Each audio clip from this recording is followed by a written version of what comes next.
All right, and we are live. Yo, what's going on, guys? Welcome to another video. I am here with Tom Nash. You guys know him very well. Tom and I have a little bit of history, and yeah, here he is. Tom and I are here to talk on this Sunday and talk about a number of different subjects. And so here we Instead of go. watching football, we have to do this, believe it or not.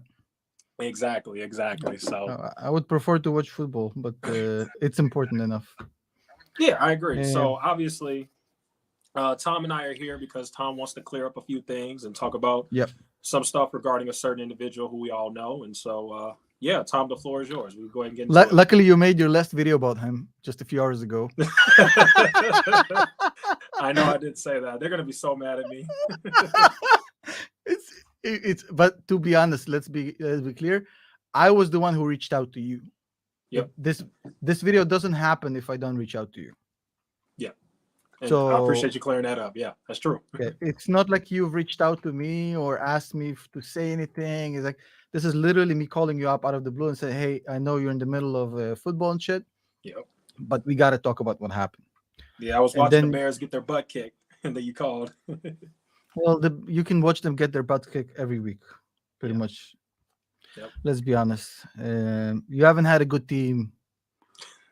I don't remember when, bro. To be honest. Hey, be careful, man. We're not that bad, okay? I mean, since the 80s.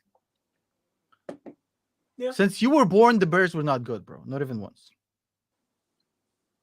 No, the 2008s and 2009s, we had Devin Hester and Rex Grossman. We went to the Super Bowl.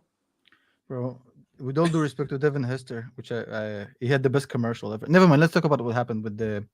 So, as some of you may know, about 2 weeks ago or so, a guy by the name of Scott Schaefer, he posted the video about me on his channel, and basically he exposed me and everything about me, my first name, my previous name.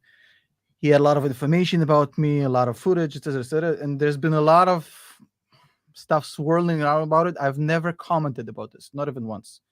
I was even on your stream yesterday.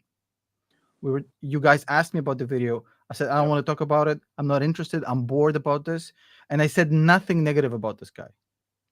Go back, and if you dare find anything negative, I said that no issues at all with this guy. I said, yeah, just, it's views and it's legitimate, whatever. Fine, no problem. I had literally zero issues. You can't fake that. Yeah. Nothing. You tried to irk me about him a few times, or a call was it? I don't remember. Somebody tried to get me. It's like, there's no hard feelings to Scott. Everything is good. We're cool. No problem. Cool. So then he texts me this text, which I want to read to the audience. Now, usually I don't expose private DMs unless it's absolutely dire situation. Now, when somebody goes after me personally like this, and there's a lot of misunderstanding, a lot of gray area, a lot of misinformation, disinformation, I have to do this because without showing you some of the DMs, the point will not be made clear. And I have to back up everything I'm saying, so I can actually share some of these with you. I did share already some of this with you, but I can share more, so you have all documentation of everything I'm saying. So this DM you've already seen, Jason. I've showed you this DM. This is the initial DM. He sent me a DM, and he said the following.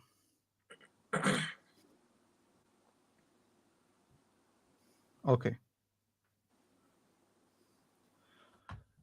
I was on your stream yesterday, being all nice to him and everything, because I honestly didn't give a fuck. I couldn't be bothered. And as I was on the stream, he texted me, "You should convince Echoes to post his evidence he has against me. Tell him how much you dislike me, and it would mean a lot if he posted to take me down." So he was trying to egg me on so I can get you to talk about whatever, like this evidence which he planted on your channel. The little fake thing he created. The little fake thing he created. So he was trying to use me to get you to talk about it so he can actually, like, imagine the manipulative piece of shit you got to be to do this. Absolutely. Like, bro, I mean, I was having no part of it. I didn't even know what he was fucking talking about because I came into the stream late. I didn't know what the fuck he's talking about. So I replied to him, "Just so, man, was on the stream. I said I have no beef with you already. Too late. I didn't engage with that conversation anyways. No hate for the video you made. It's all good. We are cool." It's literally what I told him. Okay? Yep. That's it. I was done. I was out of it, went to bed. And then I read this. Then he texts me. I know it doesn't really mean anything after the fact, but I apologize about exposing your first real name. I legitimately thought you were a scammer at first, and you really weren't. I thought a long time before posting that and felt it wouldn't expose where you really live.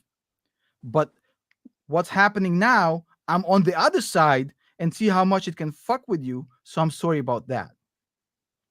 And then I said, you know what? I took the higher ground and I said, it's all good, man. I have no hate in my heart for you. We're good. This was literally my response.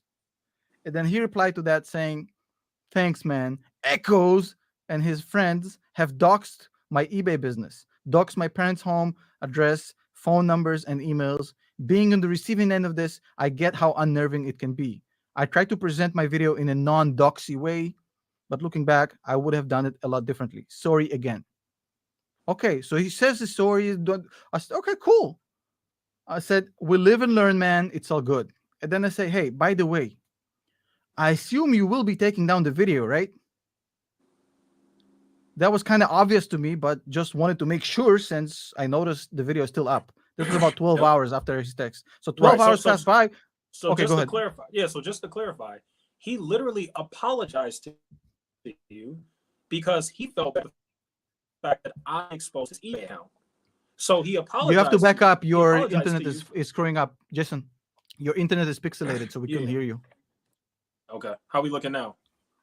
Okay. A little bit better.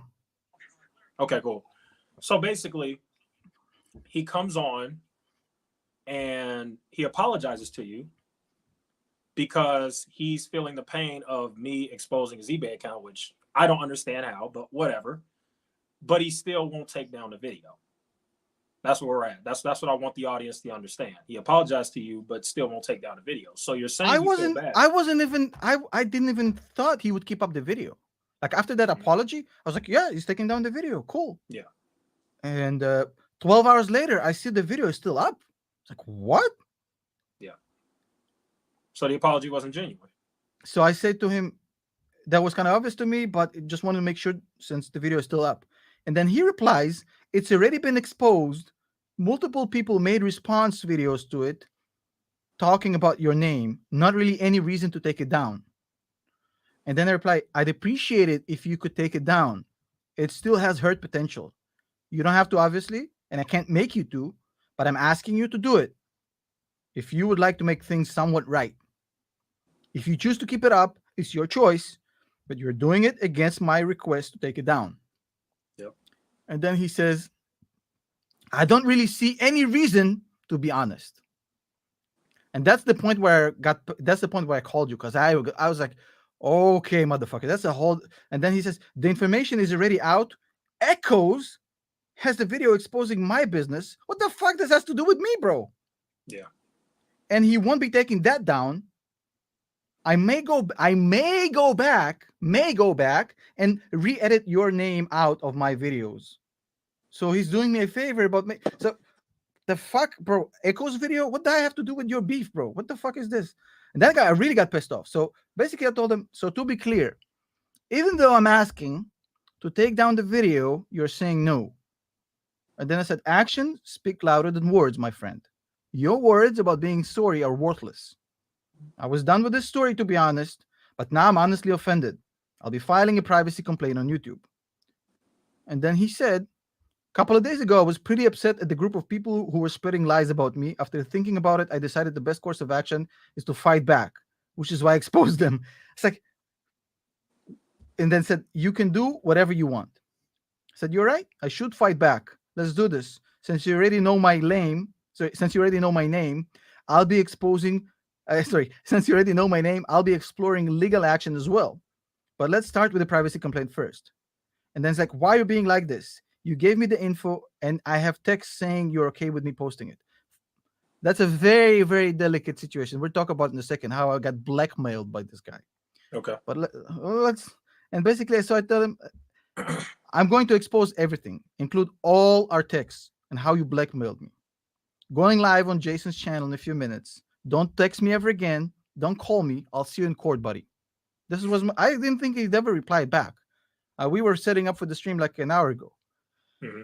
And then he texts back and he says, this is like some juicy drama, bro. So, and then he texts back, says, I didn't blackmail you, dude. Yeah, of course, because I wanted to get doxxed. You're right. I really wanted that video out, bro. You didn't blackmail me at all. I'll tell you in a second how he blackmailed me. It's 100% blackmail, bro. Look, if you want the video down, I will. I would appreciate if you didn't go on Jason's channel and expose my text, which we will in a second, motherfucker. You asked me not to record your call, and I didn't. I appreciate that. Sure.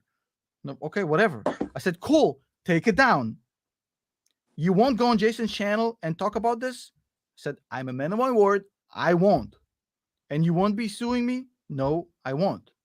And then I called you and said, hey, Jason, I guess we're not doing the live since he's removing the video. I'm sorry for fucking jerking you around on a Sunday like that. Yeah. But I'm a man of my word. I'm not going to do the live stream since he's obviously removing the video. So half an hour goes by. And then he says, no, you know what? I'm tired of being bullied. He's the one getting bullied, bro. The guy who fucking dug through my entire fucking life's history to expose my name, where I live and everything. So he's being bullied. Okay. I'm tired of being bullied. I don't appreciate you giving me the info saying one day we're all good. Notice the manipulation. I gave him the info and then, okay, I wanted to get doxxed. That's what he's saying. And I said, we're all good. And then turning around and threatening to take me to court. You gave me all this info willingly. Not true. And we'll talk about that in a second. I did you a solid. He did me a solid, bro. I did you a solid. Did not erase your last name. Thank you so much for that, which I'm sure he will by this point. But if he's doing that, that's going to be a major lawsuit. I want to see what happens if he does that. And we came up together a plan to say in my video that you live in Georgia to help protect you. So FYI, if you hadn't caught up right now, this whole story about Georgia is shit he made up to fucking con his audience to help me protect myself. So the whole Georgia thing is a fucking concocted bullshit he came up with. It's absolutely untrue. I don't live in fucking Georgia. I've never been in Georgia, bro. And so Tom's saying in this video that you live in Georgia is 100%. No, not Tom. His name is Scott, but yes. Scott. Right. I'm sorry. So Scott's saying it's an absolute lie, and he knew he was lying to his audience. Okay. And he was doing it to protect me, bro. Now I'll show exactly how this played out, how this Georgia story came about. But it's a complete fabrication. I've never been to Georgia. I don't live in Georgia. I don't fucking. All due respect to Georgia, I mean, I've been in the state, but I haven't been in the country ever. So it's bullshit. He just did it it's a complete. So just whatever. I'm exposing everything right now. I have nothing to lose at this point. So I was about to let it go, but I'm exposing everything, bro. Let's go, fucking Scott, bro. No problem. And this is just the beginning, bro. Yep. And then he says something really interesting, which we can right now debunk in a second. Okay. And then he said, Jason doesn't care about you and would have released your name as well had he been given the chance. Little does Scott know you had everything for months. Yeah. You and Chris and Strongman have all my details for months and haven't released it. So he's saying Jason would have released your info if he had it. Motherfucker, he had it for months. And unlike you, he didn't rush to make a video about specifically my name. Like Jason and I are not we're not friends, bro. We're not like buddy. We don't hang out. But there's a code of honor, bro. Like you would have never done something like that. No, it's an absolute fact. Yeah.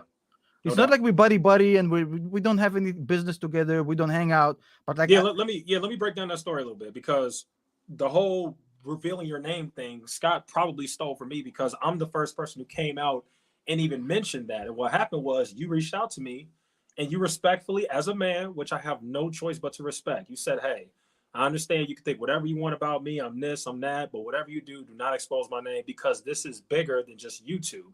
This has to do with my family, safety, all that stuff. And I respected you man to man for talking to me about that. And I told you, okay, this conversation is going to be confidential and I will not expose your name. Scott obviously doesn't know that. But before he copied the idea and did it, you and I already went through this like 2-3 months ago. Yeah. So you had all my info, and Strongman, like people don't know, but Strongman Finance, he has my full legal name, everything for months. Yeah, he's had it for a while. Yep. like Fabio knows where I live. Everybody knows this information. It's not like a huge secret to my close circle of people who I gave it out to. So okay, so I'll go back in a second on how he found out the name and everything in this whole Georgia story. But I want to keep going with this because this is interesting. He said, if you want to sue me or file a privacy claim, that's your choice. If and when your lawsuit shows up and it says your legal name, I can make a video about that as well. Hopefully, you can get some real attention, like the BitBoy lawsuit. Imagine like what he cares about, bro. Yeah. I mean, he doesn't care about fucking seeking the truth. Like sometimes people say shit and they don't notice what they're saying. Because like he could have just said, "Hey, if you sue me, it's gonna be public info, and they'll make it like, and you can get some real attention, like the BitBoy loss." I can imagine him like doing the whole Gargamel thing. You know what I'm talking about? Yeah, that's probably what he wants. You can get real attention. Oh, it's a real. Yeah. I'm sure he's whatever climaxing off of fucking views, bro. I was more than nice in the way I treated you, and I thought we were cool. Not happy with this 180. Like, look, you're the guy who texted me apologizing for what you did, saying that wasn't cool and you would have done things differently. All I did is say, hey, remove the video. And then he said, nope, because you still want to have the views. So that shows me your character and that shows me you're a bully. And if there's one thing that I've been educated is if somebody tries to bully me, I punch them right in the fucking mouth, bro. And since now I know you're a bully, it's a whole different ball game, Scott. We were cool. I didn't give a fuck about this. I sent you the sweetest emails, the sweetest text. Now it's on. Now you will get sued. Now I am going to file a privacy complaint with YouTube, and this is just the beginning. I don't care if people find out anything. I'm going to take you down because you deserve it. Anyways, and now get this threat. So basically, I said, okay. He says, whatever, yeah, and they said, so be it. My response was, so be it. I'm going live in a few minutes with him. Tune in. After the stream, I'm filing a privacy complaint on YouTube, and Monday morning, I'm getting a lawyer. Let's dance. That was literally the last thing I said. I said, cool. Yep. I was done talking about you. I guess I'll have to make more now. I said, thanks for adding another thread, buddy. And they said, oh, that was not a thread. I said, we're done talking. I'll see you in court. Please don't text me again. That was how it ended. We can go back to the start in a second because I have everything, but I'll tell you like how everything developed. But I just wanted you to see how things ended, bro. Imagine being the guy. So you're doing a video about me. And whether you think it's right or wrong, we can debate, right? You made the video. I absolutely let it go. I was on your stream. You could see I could not give less fucks, bro, about the video. No, I still don't give a I still don't give a fuck about the video. This isn't about the video now. So you want my forgiveness. You DM me and you say, hey, bro, I'm sorry for what happened. I'm sorry for what I have done. If I could, I would have changed things. And then all I said, I didn't even think about it. I said, okay, just remove the video for whatever. Right? I don't really care about that much. And he's like, nope, not removing it. My views are more important than making it somewhat right with you. And that point, I discovered that you're a hypocrite, you're a liar, manipulator, and you're a bully. And at this point, and that's my education, bro. If I stand up I punch up, bro. If somebody tries to bully me, it's a whole. That's why I exploded. I said, okay, game on, bro. Now he has my legal name. I don't care about suing him. I will sue him, bro. I am gonna find a privacy complaint. We're gonna talk all about what happened and how I got blackmailed by this guy. This is just the beginning of the stream. Stay tuned. It's gonna get interesting. So you want to know how this whole thing started? Okay. Absolutely. So this is how this whole thing started. What a fucking piece of shit this guy is, bro. I wish, bro. Never mind. I don't want to say it.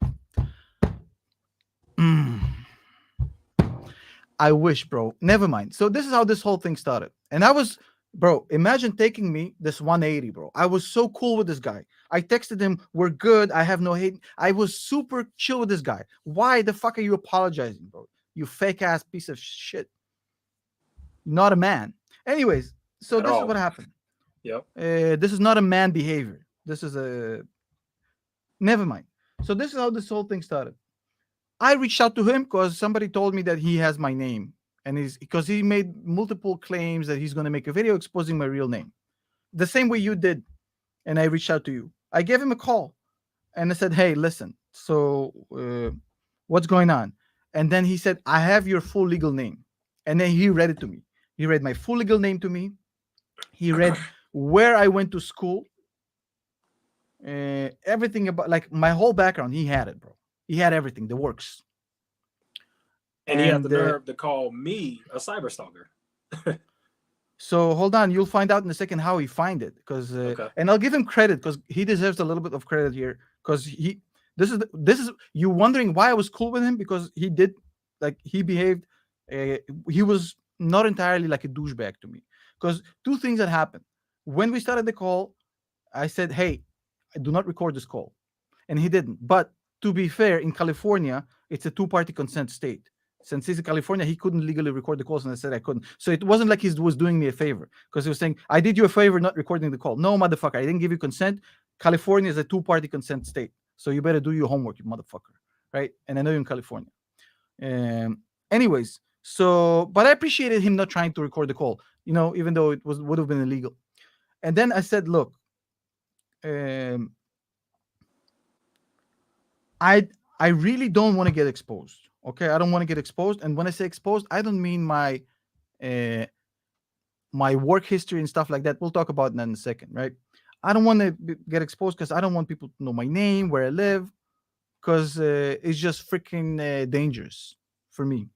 I have kids. I don't want to take any risk." And then he was like, "Well, look, Kevin is open about it. Jeremy is open about it. Why would you care?" I said, "Well, I'm not Kevin, and I'm not Jeremy. It's my choice, and my choice is to keep these things private. And it's the way I'd like it to be." And then he said, basically, he's going to make a video exposing me. And I said, "Look, let's have an honest conversation, and let me tell you my whole life story from the beginning to now." We were on the phone for almost 90 minutes, bro, almost 2 hours. And I told him my entire life story and told, "Listen, I'll tell you my whole life story, and then we can decide together which parts of it you can use for your video." Because he was about to make the video anyways. He was making the video. He had my full legal name. He had my work history. He had my education history, everything. So he was about to make the video anyways. So I was like, okay, I have no choice. He's I'm essentially being, in the corner here. I'm being blackmailed because if I would have told him don't make the video about me, come on, bro. He was making the video. So at least let me add you some context, so you know who I am, where I come from. So otherwise, it's just very partial information. But then I said the trade-off is going to be that you're not going to use some of this private information, so we can basically trade. I'll give you some stories about me, and then we can work something out. And he said, "Cool," and I appreciated him for that. Cool. And then what happened? We were on the phone for almost 2 hours, and I essentially told him my whole life story. And he actually, what was cool about Scott, and that's why I was cool with him, because he told me exactly how he found all the information, and he basically gave me a way to delete that trail, so it runs dry. So he told me, "Look, I found an old picture, and that old picture, it had a picture of your friend, and I reverse searched your friend's image. I found his LinkedIn. I went through his friends list. I found somebody who had looked like you but had a different name, and then somehow that's how he found me. And he found a wedding picture of me and my wife on some website, etc., etc. Like, stocky shit as fuck, bro. Absolute like, really, cyber stalker, bro. When I saw the picture of my wife and me, it's like, oh man." It's like, anyways, so I was in the corner, bro. I had to give him something.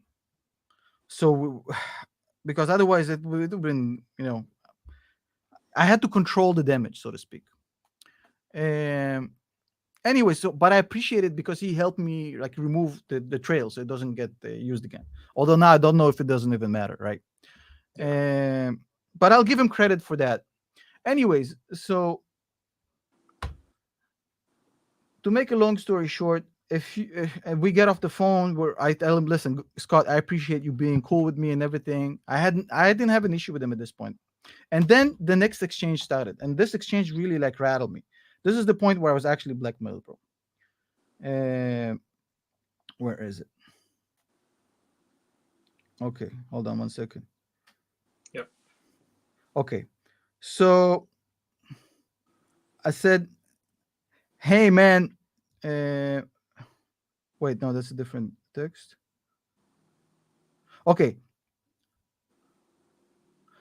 "You ask me not to disclose anything That's him texting me, okay? Yep. Because this, okay, I said, hey man, Sasha sent me your video. Fair play, no issues. Because he made a video like bashing me, right? You said in the comments you will be making a video about me in the future. That's fine. As long as I can trust it, you won't disclose my legal name and location. Because that was the deal on the phone. I give him all this story about my whole life. I gave him like the pictures that you see in the video. I gave him everything, bro. All the stuff. Yeah. It's I gave him that, and then he So doesn't most disclose of, my yeah, so everything. most of the video, like 80-90%, you gave it to him. He had my legal name, my work history, and my education history, and I gave him like the pictures from my childhood Okay. and like my original Russian name. And basically, Got it. I told him, look, and then I said, you're making a video. That's fine as long as you don't disclose my legal name and location. Okay. And then he said, this is where he started to be a little bit of a douchebag. But I had no choice but to be nice to him. You asked me not to disclose anything in the conversation we had, so I'll honor that. As far as your name, I knew that before we talked. I won't mention your last name. I won't mention where you live or that you got your degrees from that country, blah, blah, blah. Although I'm sure he'll do it now, but it's going to be more fire for the lawsuit. I'll let him do it. I'm not going to, I'll wait for him to do it. I explained how I found the info and giving you plenty of time to cover your tracks, blah, blah, blah. My video will be respectful since you do actually have a business background, which I thought you did not when I started researching you. I won't put you or your family at risk. And then said, look, my guy, my first name is going to give away where I'm at. If you disclose it, everybody will know my location. Yep. I know you're an honorable guy. I respect that. And then he said, everybody already knows where you live. Having that name doesn't mean you live there anyways. I was also a pretty common name around the time you were born. He said, can I ask you to keep my name out of it? I can give you my original Russian name. And then he says, and then I said, that name is a giveaway, like my actual name, like the one he showed in the video. Yep. And then I said, okay, can we find some middle ground where my name stays out of it? My name is going to give away where I'm at. So I'm repeatedly, this is the fourth or fifth time I'm saying, do not use my first name. Okay. And he's refusing. Yep. Are you noticing the pattern? I said it several times. Yep. And then he would keep pressing. It was like literally like getting fucking raped, bro. I think you're pretty paranoid about this. So he's making the decision for me if I'm paranoid or not. He's about to disclose my personal name, and he thinks I'm being paranoid. Anyways, I think you're being very paranoid about this. Your first name was a common name a long time ago. In a way, people can use your first name to determine where you are. And then I said, Scott, you are a moral guy. I respect what you've done for me, but I have other lives to worry about. I got 3 small kids. Please don't say my name in your video. I can give you my original legal Russian name with proof. Exposing my name serves no purpose to you, and it only puts my family at risk. This is the 6th or 7th time I specifically asked him not to use my name. Yep. And then he wouldn't let up. I really don't think this has to do with your kids. So he's making the decision for me, bro. A guy who lives in his mom's basement, bro, is making the decision about my kid's safety. Yep. Fucking incel motherfucker, bro. I think there is some reason why you don't want it out there. And basically, it's like, and then I said, look. He said, Kevin Pathruff has small kids. He doesn't hide his name. Jeremy Lefufu, that's how he called him, doesn't hide his name. He has small kids. And then I said, that's their choice, Scott. They chose to be public about it. I am married. I have responsibility. And then he replies to me, so are they. I was like, bro, what do you want from me? And then I say, Scott, they made a choice. I have no issues with anything you say about me. But the name thing serves very little purpose to your argument and does a great deal of harm to me. So this is the 8th or the 9th. I lost count how many times asked him not to say my name, bro. Yeah. And then he goes, if I don't say that I know your real name, why would anyone believe anything I say about your real background and your degrees? I'm just making it all up.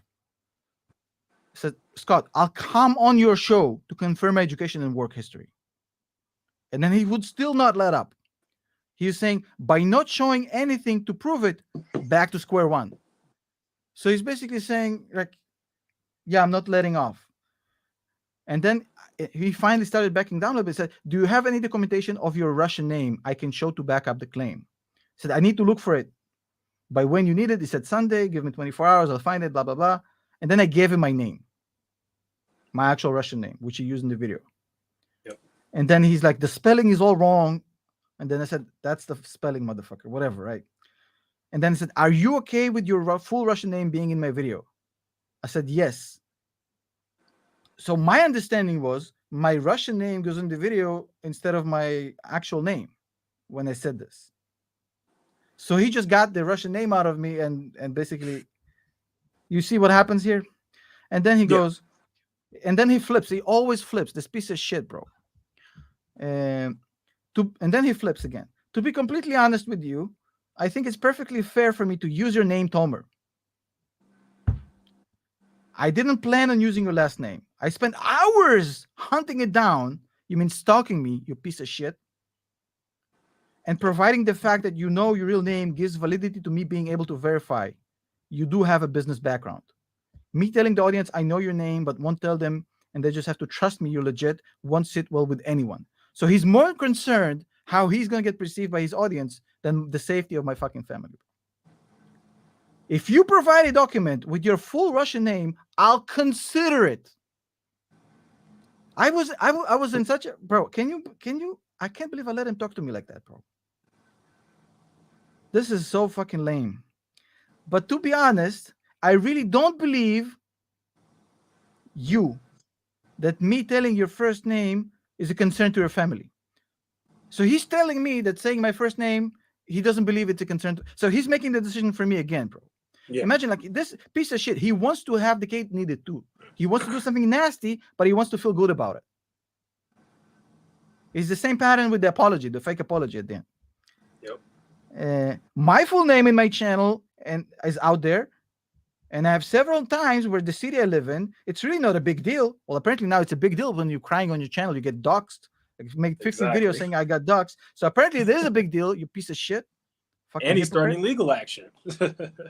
But unlike him, I'm actually gonna sue this motherfucker, bro. He's just like he can sue, bro. He couldn't sue the fucking end of a refrigerator.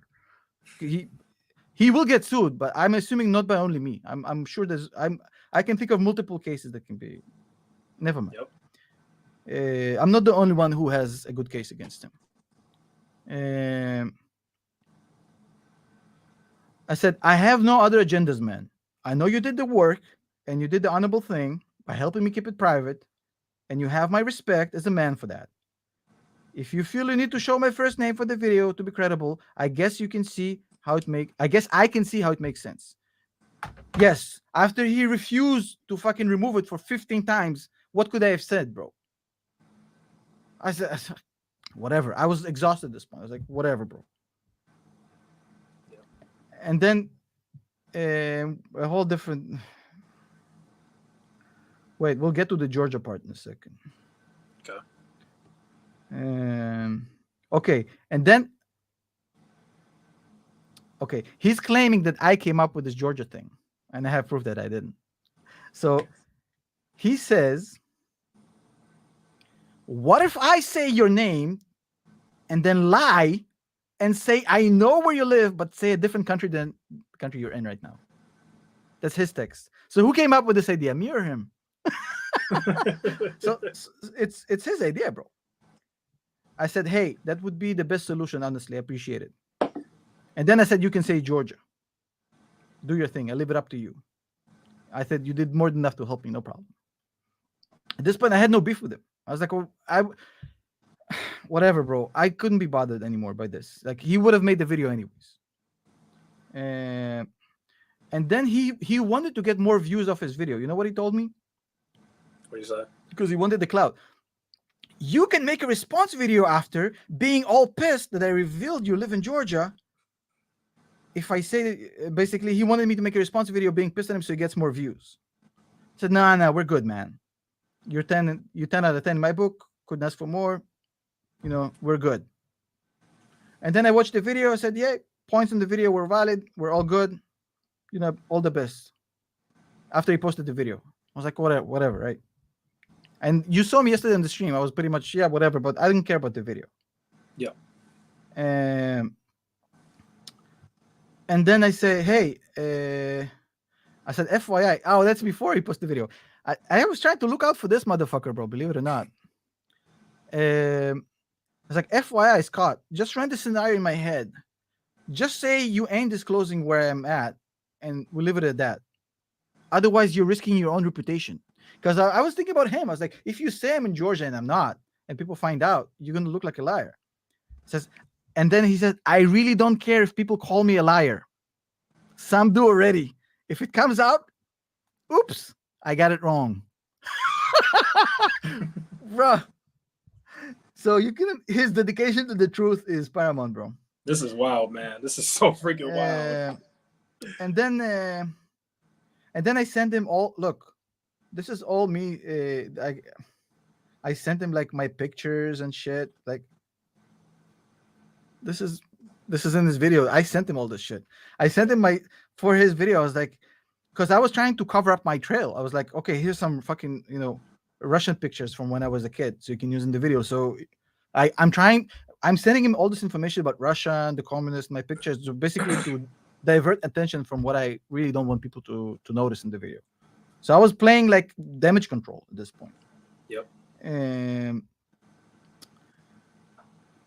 Anyways, and then he followed up with me about my last name in Russian, blah, blah, blah. And then I said, listen, fair video. Might want to make a pinned comment about the LLM.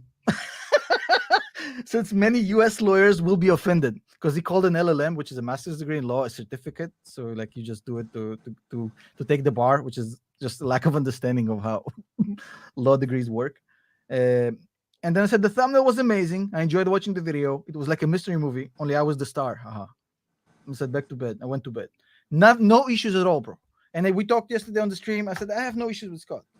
Yeah. But then he reaches out to me and says, hey, I'm sorry for what happened. This was a mistake. I would have done things differently. I'm sorry. And I said, cool, take down the video. And he refuses. And I ask again and he refuses. Ask again and he refuses. At this point, I was like, okay, it's on, motherfucker. Now, I know you're not genuine. I know you're not really sorry. He was just looking for this. He always does this shit. He wants to fuck you and then for you to say, thank you, Scott, for fucking me. He wants to feel good about being a fucking evil piece of shit. Yeah. Now, as far as my education, I want to explain about my education, which is also somehow, despite me explaining everything, he got it fucking twisted. This guy, bro. So my education and my work history. So my foreign degrees, I have a law degree from outside the US, which is a JD equivalent. It's like a JD in the US. It's called an LLB where I went to school. It's the same thing. And then I did an MBA, which is a master's in business, focusing on finance and accounting and banking. I don't remember exactly the composition, but basically I have an MBA, I have a law degree, and then I had an LLM in tax from the University of Michigan. And LLM in tax is a master's in law. Once you have your JD, you can do a master's, a second degree in law. You don't have to do it because he should have known this if you'd actually done some research. In New York, anybody can take the bar. You don't have to go to law school to take the New York State bar, by the way, FYI. So I didn't need to do the degree, but I did the degree because I was trying to get into US tax. I was trying to figure out US tax, and this is a terrific program in the University of Michigan. So I did the program. Then I got to work for a massive fund in New York. It was part of an international investment bank. And the fund I was working for had an AUM of 107 billion euros. Okay. And I wasn't managing 107 billion. Let's be clear. I was just a fucking, an associate. I was basically a peon, right? But it was fun. And I did that for a little bit over a year. And then I started working for Deloitte, and started as a junior, then as a senior analyst, then as a manager, then as a senior manager. Eventually left as a senior manager from Deloitte. Deloitte is one of the big four. I urge people to do some research about the big four, how easy it is to become a senior manager in fucking Deloitte, bro. It's not that easy, bro.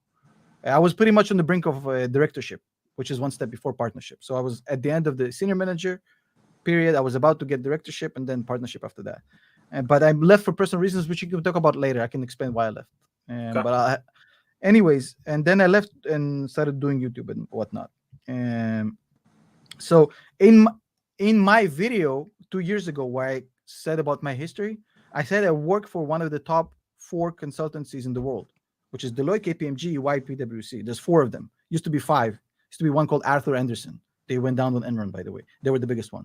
So I always said I was, and what I did for Deloitte, I worked for their tax practice and tax practice and financial services, transactional services. Basically, the idea is that this department does tax structuring, tax planning. If there's an M&A deal going on, so we do due diligence on the target, or if our client is looking to shop himself to potential buyers, so we do a vendor due diligence on him. We do some market research, financial due diligence, anything but legal. Here's the crazy part in this video: he didn't do any research. Where I live, the big 4 are not allowed to provide legal services by law. They're excluded from the legal profession. So I didn't do any legal work for the past fucking 12 years. There's no lawyers my law degree didn't get me that job, because there's no legal work. We weren't doing any legal. In fact, when we had legal due diligence, we would outsource it to a law firm, because we're not allowed to do that. So I worked in finance, in business, in due diligence, valuations, okay, in transactional services. So basically, that's what I wasn't doing. It's like, he was a tax lawyer. Motherfucker, I was. The fuck you talking about, bro? So the tax practice in Deloitte, tax and transaction services in Deloitte, they actually do transactional work, tax planning, tax structuring. Let's say you want to buy a company in the Netherlands, right?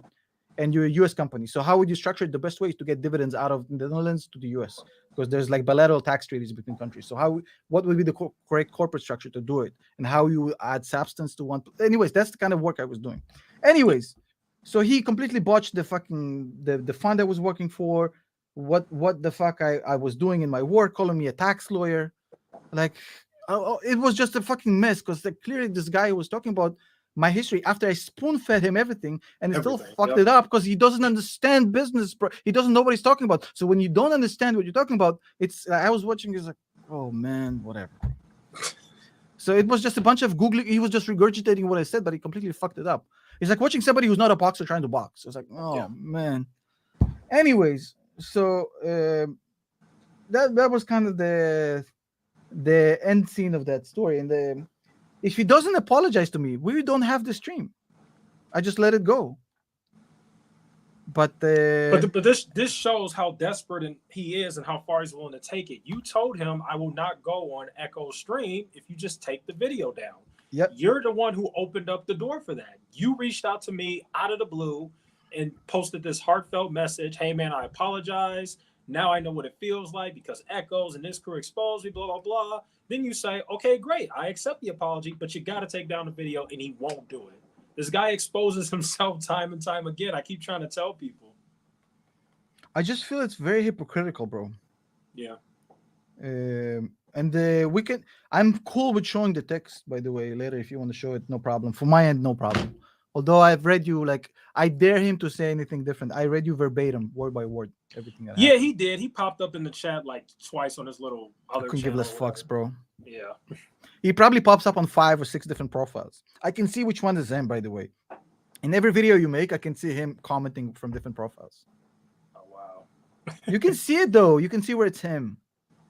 It's the same so even you know that he uses alt accounts to comment. Bro, he's like Kevin Durant is like next to him is like he's a clandestine agent, bro. He's so fucking obvious, bro. With the burner accounts. Yeah, the burner accounts, bro. Come on. And they all bro. say basically the same thing. Yeah. It's the same fucking verbiage. Come on. He's so not sophisticated. You know what I mean? It's so like. Yeah. What did I say today to you, Jason? Just to be clear, so we're clear about how I was absolutely cool with Scott today. I Mm-hmm. told you today I'm going to read just my part, and then I said, "Look, um, I don't want to embarrass Scott anymore. I feel his mental state is fragile. I'm gonna let him be." This morning we texted back. This morning, bro. I literally told you I'm. So, what happened to trigger me from that point to absolutely 180, bro? Motherfucking you, It man. comes back to, yeah, it comes back to the integrity thing. Just having no integrity, and once again, he can try and hide it from his followers all he wants, but you finally saw him for what he was. His video is false, bro. I don't fucking live in Georgia.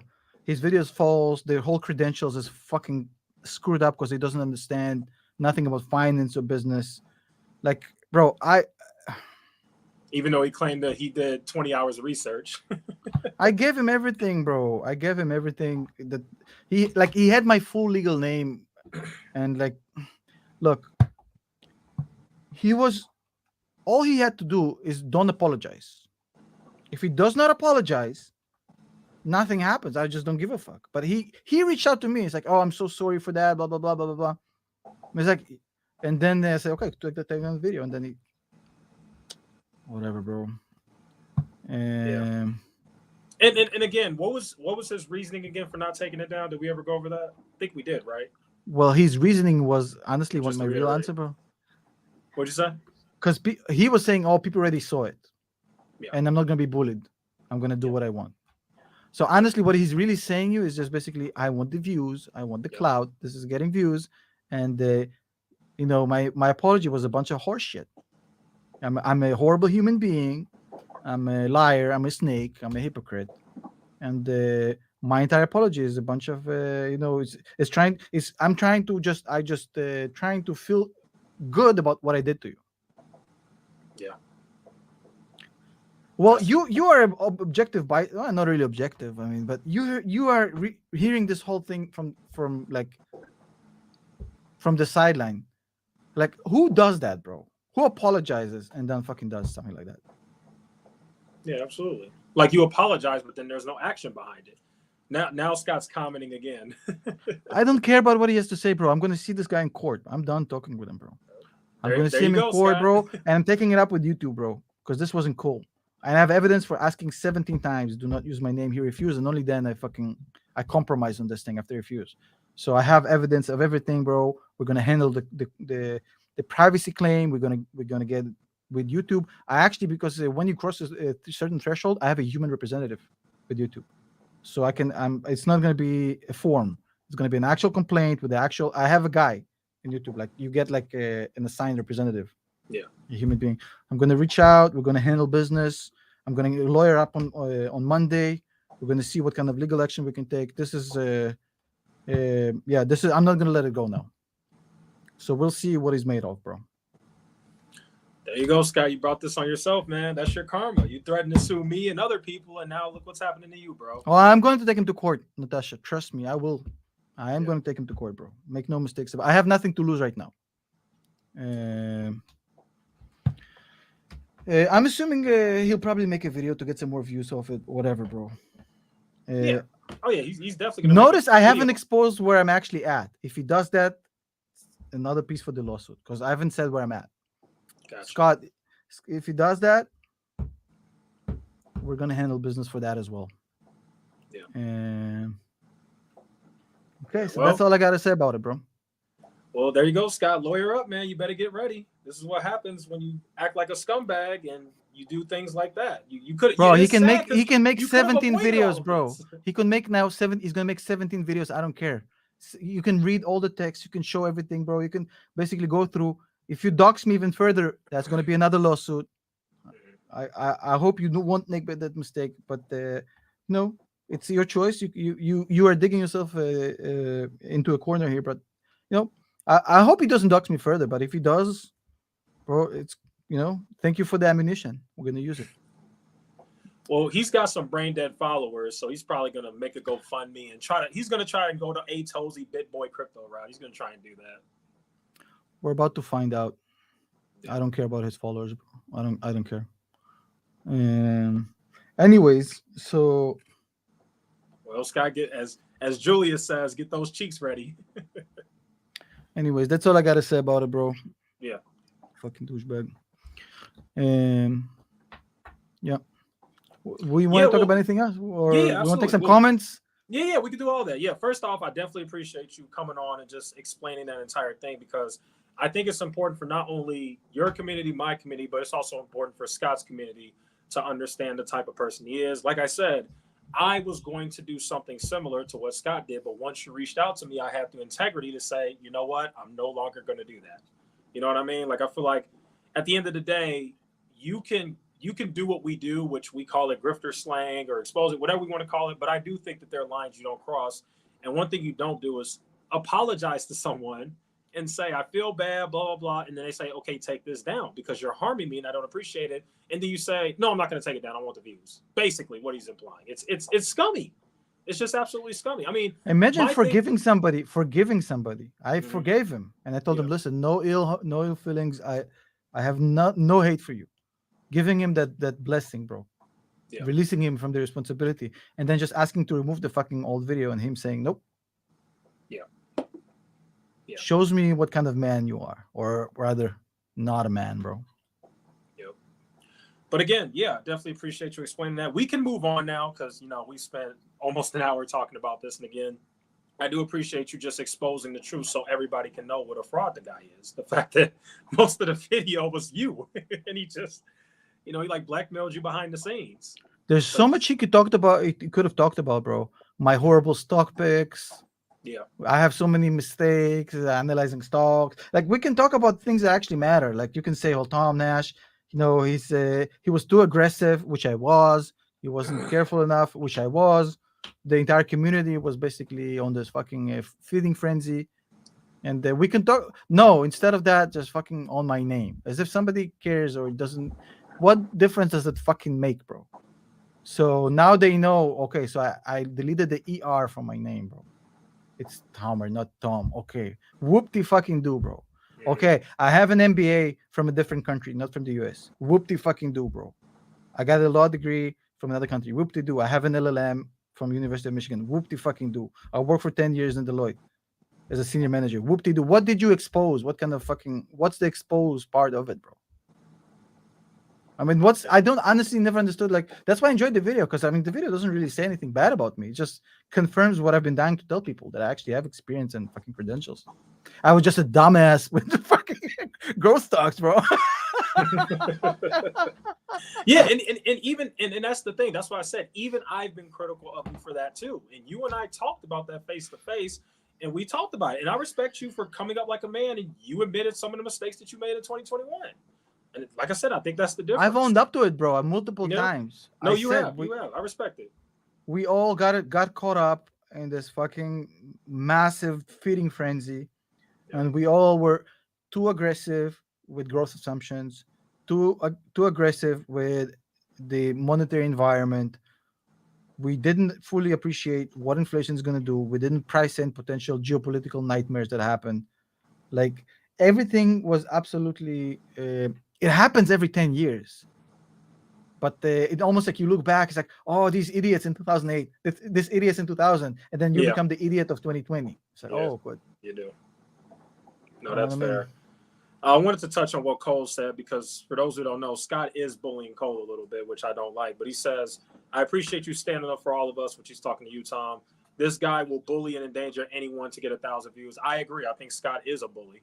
And Scott is actually threatening to go after Cole and expose him to his employers and basically try to get him fired from his job, which is just not cool. You don't do stuff like that. Going too far. Especially the fact that Cole has absolutely nothing to do with this entire situation. What does Cole have to do with this? I don't understand. Nothing. How Cole is... He's mad because Cole got on my live stream and Cole made jokes about him. That's what he does. He makes jokes. That's it. It's just jokes. And Scott's mad about that. It's insane.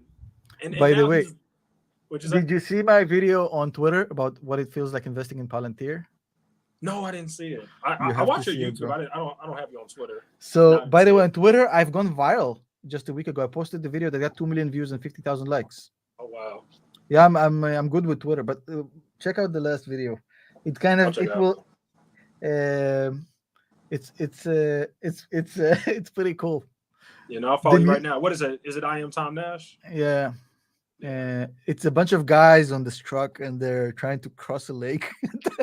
The fucking thing, they're all excited and shit, and then the fucking thing flips over and they'll fucking trying to get away for safety, bro. Man. Um, I was looking at the guy waving. You see the guy waving like that, like, woohoo! I was like, that's me, bro. Yeah, the guy in the blue shirt. Yeah, yeah. Yeah, I'm the guy with the blue shirt, bro. Follow me. That's crazy. He's still on the truck, by the way, bro. He's still on the truck. Yeah, I'm watching it right now. Just a freaking sinking truck. Oh man. So what do you want to talk about? I'm done. I said my piece, bro. From now on, things are going to get serious. This isn't for a stream or anything. We'll handle business. So what do we want to talk about? Yeah, we can take questions from the chat. We could just chop it up. I mean, I've always been interested in just your entire like YouTube journey. Like we could talk about stuff like that. Yeah. You know, I've always been interested because I think you have a very unique journey and how you basically came out. Because like I said, you want to hear why I quit? Sure. So the macro kind of explanation of why I quit is basically I got burnt out. But what actually happened is two events. You know how sometimes the perfect storm happens? So I was working at this job. I was absolutely burned out. I wasn't home with my family, always feeling guilty. I saw my kids right before they go to bed. Sometimes I go back home and they're already in bed, come back home and they're already in bed, they're asleep. So, and that was just kind of reality for me. Weekend comes, they're all fucking hyped about doing shit, and I'm fucking tired. I just want to rest. And then I feel guilty for that, etc., etc., etc. So yeah, Big Four life burns you out. Julius Caesar, 100%. He knows. Clearly, he knows. It's not just him. Yes, especially as a senior manager, the more you move up, the more shit you have to deal with, the more pressure. So the way it works, as a senior manager, you start to manage a budget. So it's no longer just do your hours, bill your hours, etc., etc. Also in the Big Four, they don't really bill hourly. Really, it's most projects are kind of this global charge. You know what I mean? Lawyers, they usually bill you by the hour. In the Big Four, most projects are like a fixed fee. You estimate, and then if you go long, it's your problem. Anyways, so you manage a budget, you have employees that you utilize, and then at the end of the year, they judge you. Well, you created this and this and this income, you used this and this employees, and this is the gross profit that you generated, right? And then if you don't hit the target, you don't get the bonus. And if you really don't hit your target, you get fired. And it's a hamster wheel. Every time you do good, the next year there's a 20% up, 20% up, 20, and it never ends. It's a hamster wheel. So that's why they all fucking die, bro, at 65 years old. These partners. It's a rough life. Yeah. Anyways, but sounds like it was draining. Sounds like it was draining for you. It's beyond draining. It's just I did it for a long time. Imagine I started as a peon and I moved up all the way. I learned from some of the smartest guys, bro. I had clients you would not believe. I worked with Amazon, Facebook. I worked with General Dynamics. I you name it, bro. I've done deals like Nestle, like crazy shit. Why did I choose being a financial instead lawyer? Because I fucking hate being a lawyer, bro. It's boring. Hey, man, you do the fucking New York State bar for 2 days, and you see if you want to be a lawyer after that, bro. Anyways, I think you're answering Lincoln's question, right? Yeah, Lincoln. Yeah, definitely. So, and then something happened. So, me and this other guy, we were both starting up at the same time, and we both moved up. So he was also a senior manager with his own team. I was in my own team, and we're still good friends to this day. In fact, we were playing 2K earlier. And I've been playing 2K since 2006, bro. Imagine that. Anyways, so he comes into my office and he's like, "Oh shoot, you won't believe what happened. We're working on this huge deal, and I fucked up big time. We have a tax structure that basically doesn't really work. I'm not gonna go deep into this, but basically a bilateral tax treaty has a reduced dividend withholding rate, so the money flows cheap from the subsidiary to the parent company. But there's a condition that the company has been held for at least a year above 10%, and they held the company for 10 months. So basically, that shit doesn't apply, and but that whole difference is basically the entire deal. That's the spread of the entire deal. So basically, multi-million, like, bro, I don't even know, multi tens of millions of dollars of deal is falling apart because of his mistake. Now, it wasn't his mistake per se, somebody on his team, but he didn't catch it. So basically, it's his mistake. It's his ass on the line, not the fucking peons. And then he's like, he was basically walking around. I was afraid that he might do something to himself, bro. Okay. Like, he was really, I've never seen him like that. Now, eventually, God sent him a gift.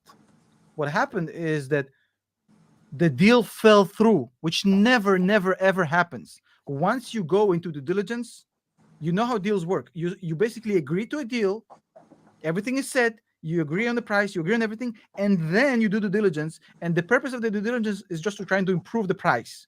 Like, your client doesn't want to get out of the deal most of the time. They just want you to find some shit, some dirt, so they can ask for reduction in price most of the time.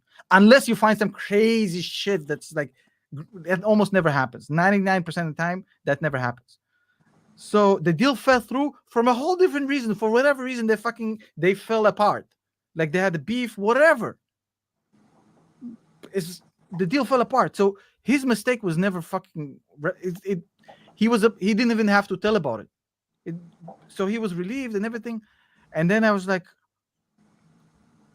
this can happen to me, bro. Because I mean, he's a smart ass dude, and he's fucking diligent. He's like, this can happen to me. And if it happens, my career is going to be over anyway. Nobody will ever hire me. Like, he's going to be blacklisted for life. And also mental health. I was like, fuck this shit, bro. It ain't worth it. And then pretty much that was the beginning of the end. Pandemic hits. We're sitting home anyways. Everybody's going remote. So I make a few Dan Bilzerian videos, basically going through Dan Bilzerian's financial statements. They blew up. I was like, I get a check for like 25 grand or something like that. Something insane. Like, from one video or several videos? No, several videos, but bro, this was a hobby. I didn't even give a fuck. That's pretty insane. Yeah. I was like, what the fuck just happened, bro? He just came in. Yeah. And I was like, oh, well, this is interesting. So pretty much said, well, let's do that. I might as well. I'm sitting at home, and there's not a lot of deal flow in the pandemic. And this is in the beginning. You remember, everything was dead, so we were getting paid basically sitting at home. So making YouTube videos like that, and it blew up. And then I basically said, well, fuck that. I'm just gonna do YouTube, because I said I don't want to go back to the office anyways. I told my I'm gonna be a carpenter. I don't care.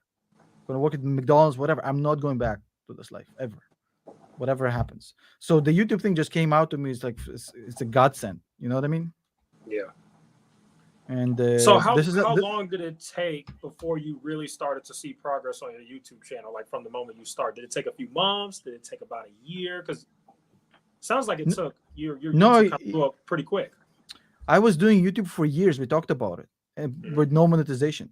From the moment the Bilzerian videos took off, immediately. Gotcha. But it took years until I was doing YouTube for fun, bro. Yeah. I had the YouTube help channel. I was trying to do like a YouTube help group. I was trying to do like a gaming review. I did a lot of shit on YouTube. It was fun. Tried to monetize. But those were different channels, not this channel, right? Not this specific channel. I've deleted those. Gotcha. Yeah. I think maybe on this channel I did some YouTube help in the beginning.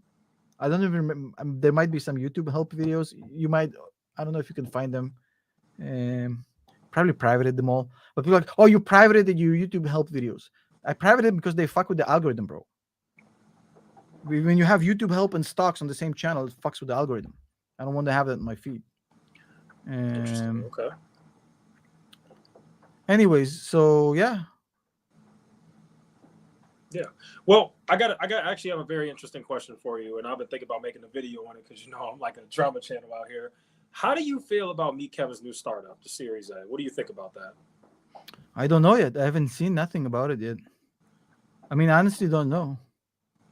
I don't think it's a good time right now to invest in general, bro. I think the markets are heading downwards.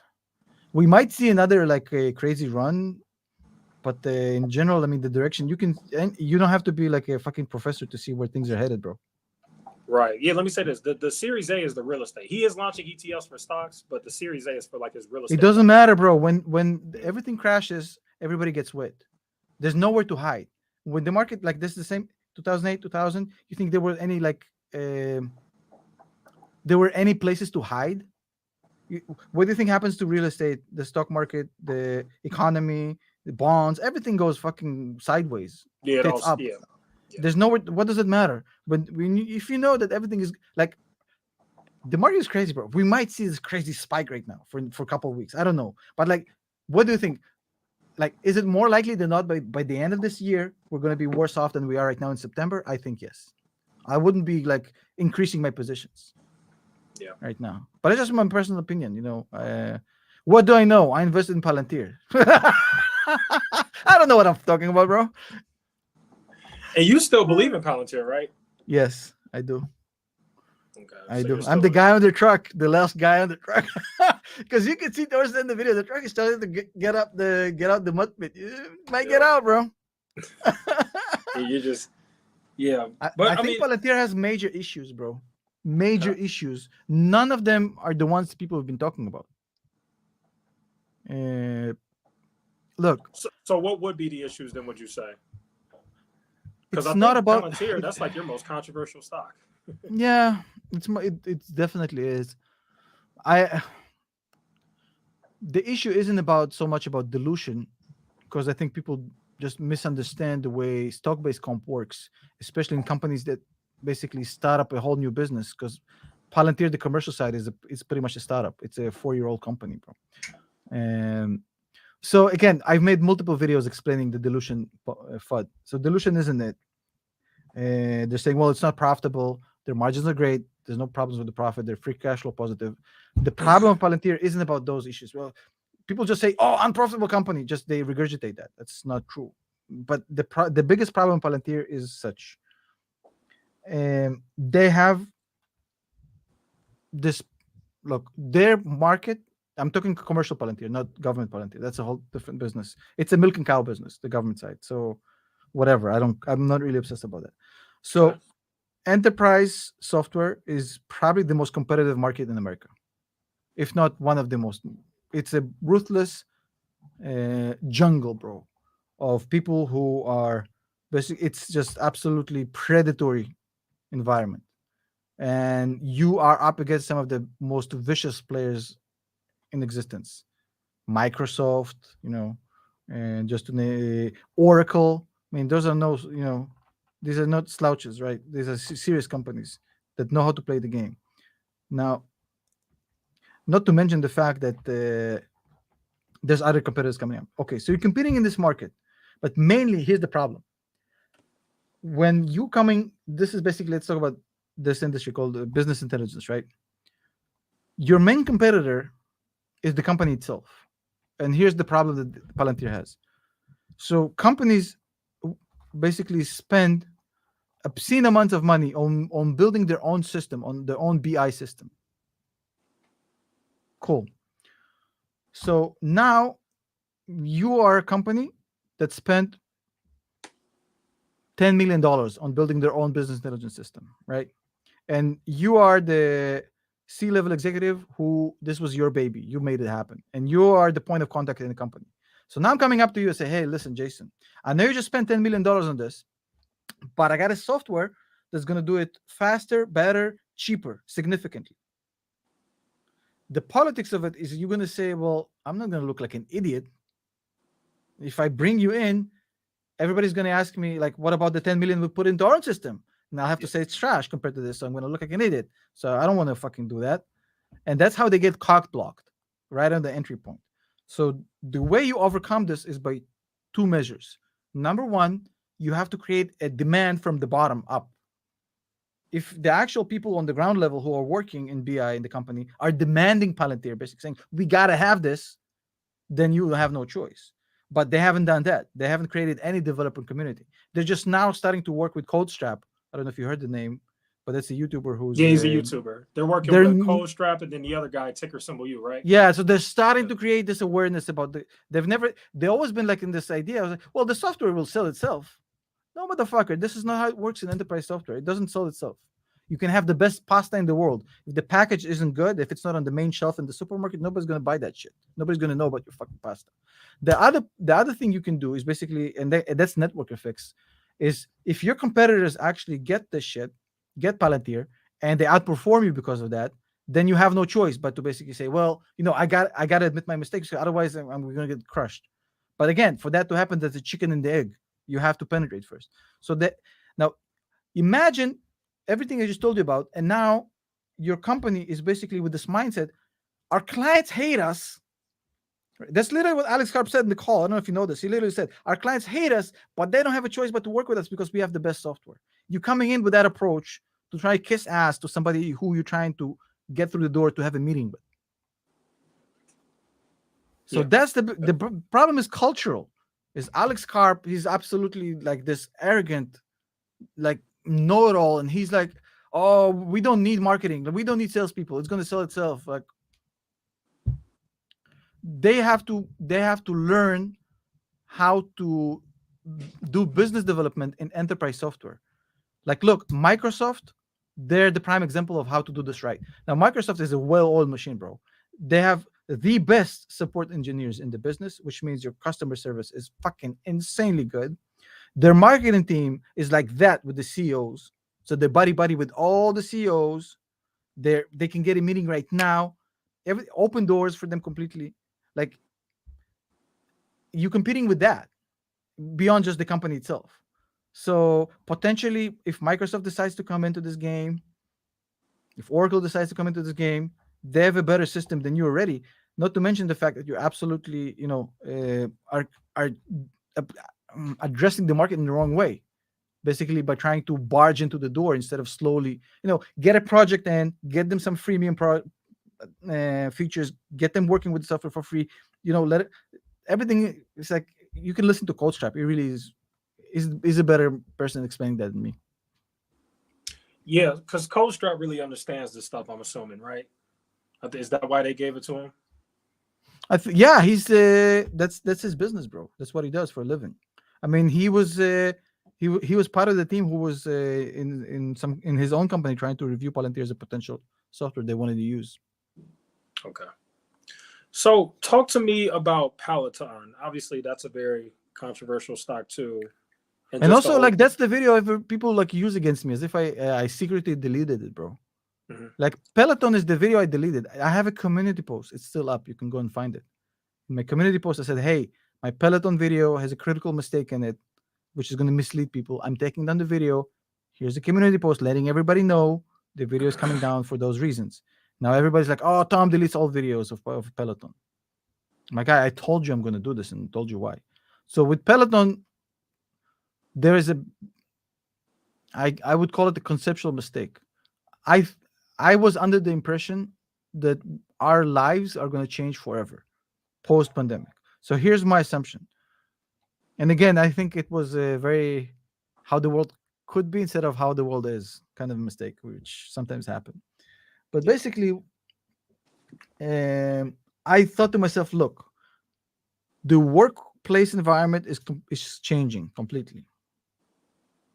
So everything else is going to change accordingly. The way we retail, the way we consume culture, sports, the way we exercise, blah, blah, blah, blah, blah, blah, blah, blah. Cool. And then I thought to myself, well, if that's going to change, if people now are going to do everything remote, then Peloton actually has a shot. Because if Peloton becomes the next, exercise at home provider, and they have terrific margins because they're actually selling really software, not hardware. If you think about it, it's a SaaS business because they're selling like a subscription service.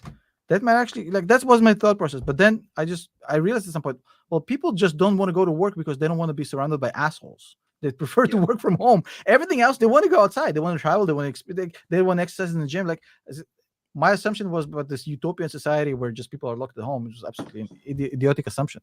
So that's why I removed the video, because like this whole premise is absolutely wrong. But it's not a huge secret. I talked about it multiple times. I never understood why it was such a dramatic thing, like the Peloton video. Yeah, I never knew that. I actually shared that opinion with you too. People don't know, during the pandemic, we never really thought things would go back to normal. We thought things would change forever because of what the virus did to society. So that's valid to me. Yeah, I understand. I thought you deleted it. I'm not going to lie to you. I actually thought you deleted it for a different reason. I thought, and this is what a lot of people have said, is that it was deleted because I guess you were wrong on it, because you talked about it when it was like, $100 plus, and no, it was like high, bro. But I had stocks who crashed much worse than that. Okay. Go see my Wish video, bro. Oh, you liked Wish? Yeah, I liked Wish, bro. I have a long list of horrible stocks I haven't deleted. I'm gonna look up the Wish video and send you a link. Okay. I mean, there's so many. Why focus on? I've never understood why focus on Peloton. It's like, it's a little bit misleading, like to say, yeah, I have June 30th, 2021 stock review Wish. You can see like a much worse result than Peloton. It's still up. I didn't know you like Wish, Tom. That's bro. Pretty... You like Arrival? Shut the fuck up. Come on, bro. Oh, you did your research, huh? I did my research, bro. I know you like Arrival. I did. I knew Arrival was shit. I have a buddy who's in the automotive industry, and he told me straight up. He says, "No. It's an X-nay on the Arrival, eh?" On Arrival. Yeah, he warned me right away. I was smelling this Nicola sense from them, and then he told me, "You're right, 100%." And I want to answer a question. There's a guy I really like, Trading with the Dummy. I know this guy. Yeah, he's a nice guy. Yeah, Trading with the Dummy is awesome. Yep. He says, "Do you feel you may have been short-sighted on these picks and didn't take the macro and microeconomics?" The macroeconomics, for sure. I was 100% short-sighted, and I completely became the meme of 2000, 2008. Like, I am the guy who's like, people saying, "Oh, how did these guys miss it in 2008, 2000?" Yes, absolutely, 100%. We're all got into this fucking feeding frenzy environment. We're like, yeah, everything's going up. It's like, nothing can ever happen. Yeah, for sure, bro. I can't lie about this, for sure, 100%. Yeah, that's the answer to that question. I got a question for you. How did you get Patrick Bet David? I think he came on your channel, right? How did you get him? And then how did you end up on the Fresh and Fit podcast? Fresh and Fit reached out to me. Okay. And they reached out to me on Instagram, bro. And I don't go on Instagram. I go to Instagram and I see a DM from 6 months ago from Fresh and Fit. It's like, yo, I just saw this. I'm down to do this if you guys want to. And then they said, yeah, come this week for sure. They were super nice. These guys were really, really, really nice. I had the best experience. And Patrick, I just emailed him, bro. Oh, said, yo. You responded. Okay. Yeah. Say, hey, do you want to come on the show? I said, yeah, sure. Nice. There's a guy.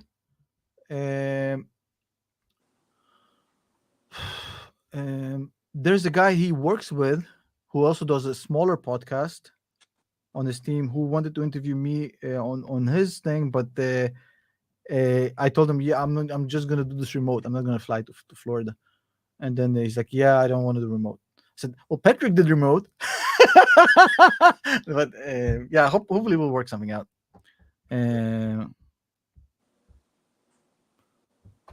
Somebody says, Tom, how does a bad stock picker get so many followers? Well, you have to ask yourself this question. Now, I've been super honest with myself, and I think I'm pretty fair with judging myself and not being, riding my own dick. But is it really the case of a bad stock picker, or which stocks went up, my guy? I mean, I think I was basically bad macro analyzer for sure, but there's not like Palantir went down and everything else went up. I mean, everything went pretty much down. It's not really about stock picking. I think you mean macro environment assessment. That's where I think what you're getting at, Edward. Yeah. Was there a moment when Tom's channel blew up, or was it just steady growth? Sounds like it just blew up. It blew up from the Bilzerian videos to about 50 or 60K subscribers. Then from then on, it became like about 10,000 a month. It was growing pretty steadily. Um, Everything Money. I have no beef with Everything Money anymore. I thought their last video with the court was fucking hilarious. I loved it. But what's your thoughts on Seth leaving though? And how did you feel about Seth? Did you thought he fit the channel? You know, do you think that's a I thought he loss was for him? likable. I thought he was very likable. I liked what he was doing there with the whole character, like everyman character. I liked it. It was good show, good television. Do you have any speculation or thoughts on why you think he would have left? Because obviously, No idea. Honestly, I don't know. I have no filters. I would have told you if I had anything, but I don't know. I just don't care. Okay. He seems like a nice guy. He doesn't like me very much, which okay, but I have no. He's actually the most likable of the three. I think I liked him the most. Yeah. After the market crash, was it a humble experience when the market crashed and facing all the backlash on stock picks? I think the market coming down was a humbling experience for sure.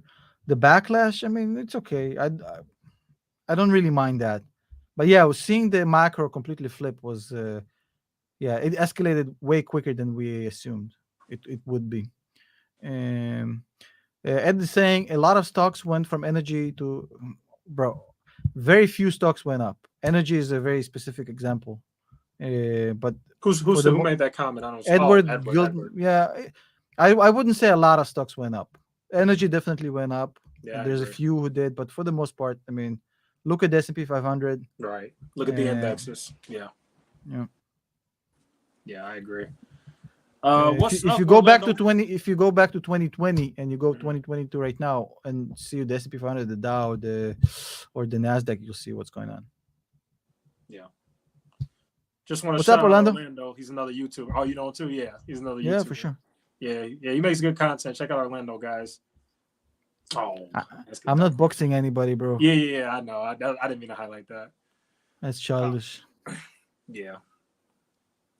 I guess the other thing I could ask, I guess, what are your thoughts on the market going up?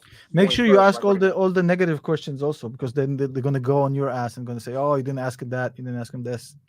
So ask all the tough questions. I'm here with you. I don't care. My followers know what's up. That's all that matters. You went to BB boop mode. Oh, sorry. Can you hear me now? Yeah. Sounds better. Yeah. Yeah, I was just saying, my followers know what's up. People are gonna say that anyway, but my main followers know what's up, so I don't even care. I never understood what's the beef with me. Now that everybody knows I have an MBA, I have an actual business background. What's the beef? I never sold any courses. Yes, I have a Patreon like every other YouTuber, bro. What's the beef? Bad stock picks and a Patreon? Like, how did I become like the poster child for the grifters, bro? Oh no! You're not the poster child. You were definitely one of the main people everybody attacked. But how? Whatever. No, Kevin is the poster child for that. The only thing I would say where I think you would classify me with the whole like grifter mentality is if you think that the FTX sponsorship was a grift.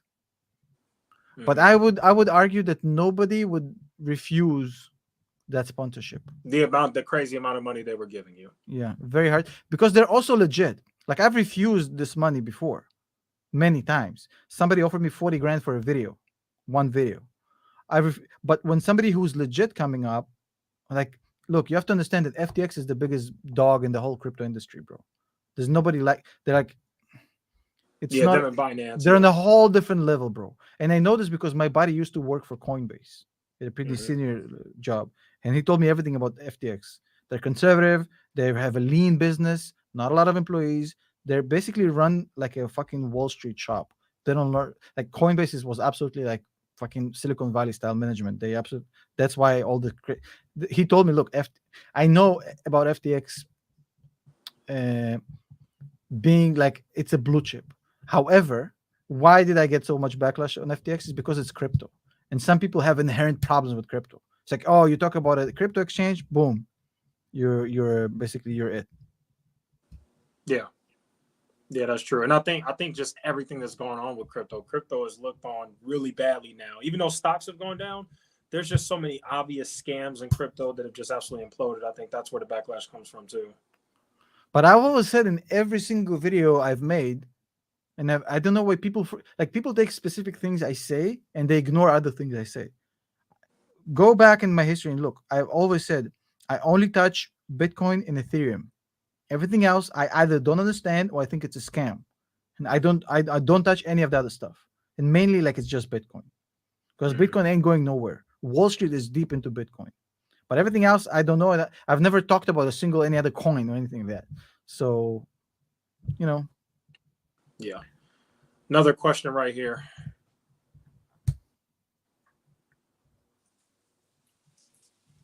Tom, let me be 100% honest. The beef is that you are speaking so confident about shitty picks and useless models. That's all. What's useless about the model? What's shitty stock picks? I think you mean you saying your past evaluations of Peloton. Bro, nobody hits 100%. In the bear market, everything goes down.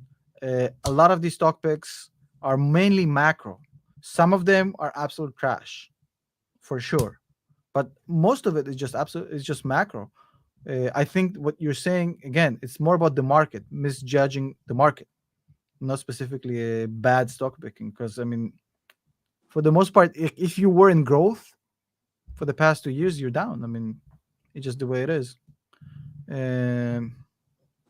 Somebody says Wish is down 96%. Yeah, that's true. That's true.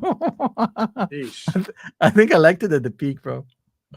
But okay, bro. If you have a problem with my stock picks, if you have a problem with my models, don't watch the content. I mean, I didn't sell a course of basically teaching people how to do this shit. It's on YouTube. You can watch it, and you can join Patreon to do Zoom calls with me, which is pretty much what I do on Patreon, and that's it. I mean, whatever, bro. I can't convince the people who cannot be convinced. Yeah.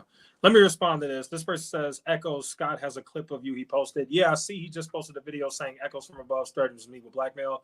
This is just my only response to that. I do still plan to not make videos on Scott, but the only thing I'm going to say is if he really thinks that I've done anything that's endangered him or blackmailed him, all these crazy accusations, then go to the freaking police. It's that simple. You go to the police, and then they're going to do an investigation. They're going to find that you're full of crap. Like what I said in my live stream last night, it's just me crapping around, dude. Obviously, I'm not really blackmailing you or anything like that. Like all his arguments are trash, bro. They're all trash. They're false. They're not true. I'm not even going to waste my time responding to him. This talk I'm having with Tom Nash, this is really the last thing I plan to do. I'm only doing this because obviously Tom reached out to me. Of course I'm going to do it. Like, why wouldn't I? But I don't even plan to address the guy anymore. If he has an issue with me. Same here for me. I'm going to be talking through legal proceedings going forward with this guy. I don't want any text with him. I'm not going to talk about him on my channel. He's irrelevant, and I couldn't give less fucks. Now, going back to some of the comments, look, when I talk about macro, I'm not saying, oh, macro just happened and oopsie doopsie. Obviously, we fucked up reading the macro. Obviously, this was a mistake. All I'm saying is like I'm not running away from the responsibility. Obviously, we fucked up evaluating macro risks and being too optimistic on macro environment. It just not specifically. I'm saying it's not bad stock picks, more like bad macro understanding, which is equally as bad. I think. I don't know if one is worse or like both kind of like horrible mistakes. I've never said I don't have any blame for this. Yeah. Julius, I'm looking at it. It looks like that video is still up, so I don't think it's gone. Tony G says to you, Scott, bro, your stock picks were absolutely way overvalued. They weren't even good growth stocks. You were pumping meme stocks. Come on. That's what he says. I don't think I was pumping meme stocks. But we can debate every single specific stock. For sure, I had bad picks. Yeah. Okay. Trying to see. Okay, somebody's really going. Oh, never mind. This is some troll. Never mind. It's probably just. I told you it's multiple accounts. Yeah, K Man. Well, we already answered this question. I'll just deal with that. We already answered it. So just go back in the stream and we already went over that. Gil says, I just watched the video. Scott looks unhinged. Like couldn't give less fucks, bro. I'm done being bothered with the whole Scott thing. I'm not worried.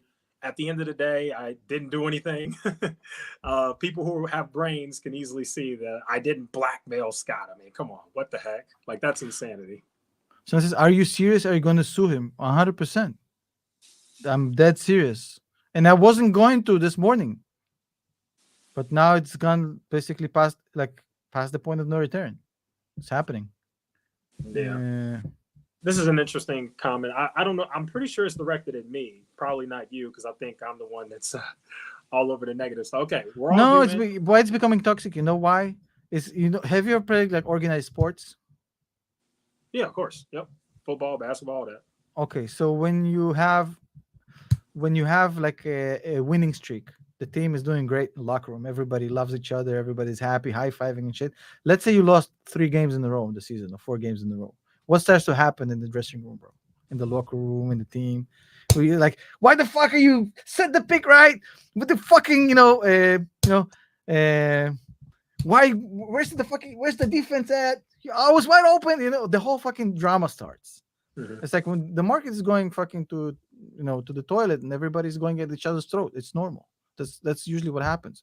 And again, if some people just choose not to look, I'm in this stream and I'm sure like 90% of people who are in the chat don't like me because like this is your audience, and that's fine. I'm not here to convince them. I'm just here to chat with you and just kind of share my perspective on this. It's all good shit. Actually, I think among my audience, I think you're actually okay. I know in the live stream last night, everybody was cool.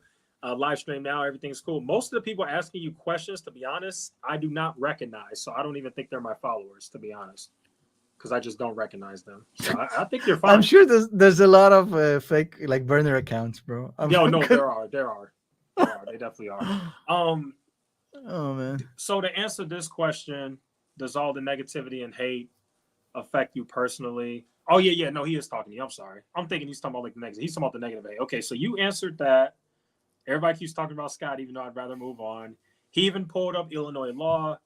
Gil, none of that stuff bothers me because, like I said, I know what the game plan is, bro. His dumb followers are going to believe that stuff. He can pull up a small 5-second clip and twist it all he wants. But if you watch the entire video in context, I didn't blackmail him. Come on now. Matter of fact, if you want to go blackmail, Tom has a better case than he does about me. Like, that's real blackmail. Scott and I have not communicated. You can't take something I said in a live stream about the guy and say, oh, he's blackmailing me. Me and Scott have never communicated. That's not blackmail. Come on, guys. Foolish. I'll tell you what, like, nobody knows. Like, that's very... By the way, somebody else, it was the first music intro. I had a song in my video. Get a fucking job in one of my videos. No, it's a band I like called Games We Play, and I just like that song a lot. It reminded me of Green Day, like old school 90s songs. You guys don't know what the fuck I'm talking about. You're too young. Anyways, so I'll tell you what I'm gonna do. And what's up, Fabio? Go ahead. Hey, Fabio. Fabio, talk to me. We might share a lawyer. I'm just kidding. So here's what I'm gonna do is I'm gonna go to actual decent lawyer, and I'm gonna show him everything I have. And I'm gonna ask his opinion whether we have a case here or not, and I'll move on from there. But I'm not gonna be, it's not gonna happen within a day. But I'm definitely seeking legal help, and we'll see what happens. I think I might have a strong case here, but we'll let the lawyers decide. In any case, the YouTube thing, I don't need a lawyer for. That's happening, and I urge anybody who's been violated by this man to submit a privacy complaint against him, because I think that's the right thing to do. Stand up to bullies. Yep. And by the way, I agree with Chris. Best book I've ever read, Stop Being a Broke Loser. It's on Amazon. Did he really say that? I'm behind on the comments. Yeah, it's on Amazon. It was a good book. I read it. It's on Amazon. I can't say the book's name without it's on Amazon anymore, because it's like Pavlovian. It's embedded into me. Anyways, so I think we're good. Yeah, but we've been on for an hour and a half. You do long streams, bro. Yeah, I do.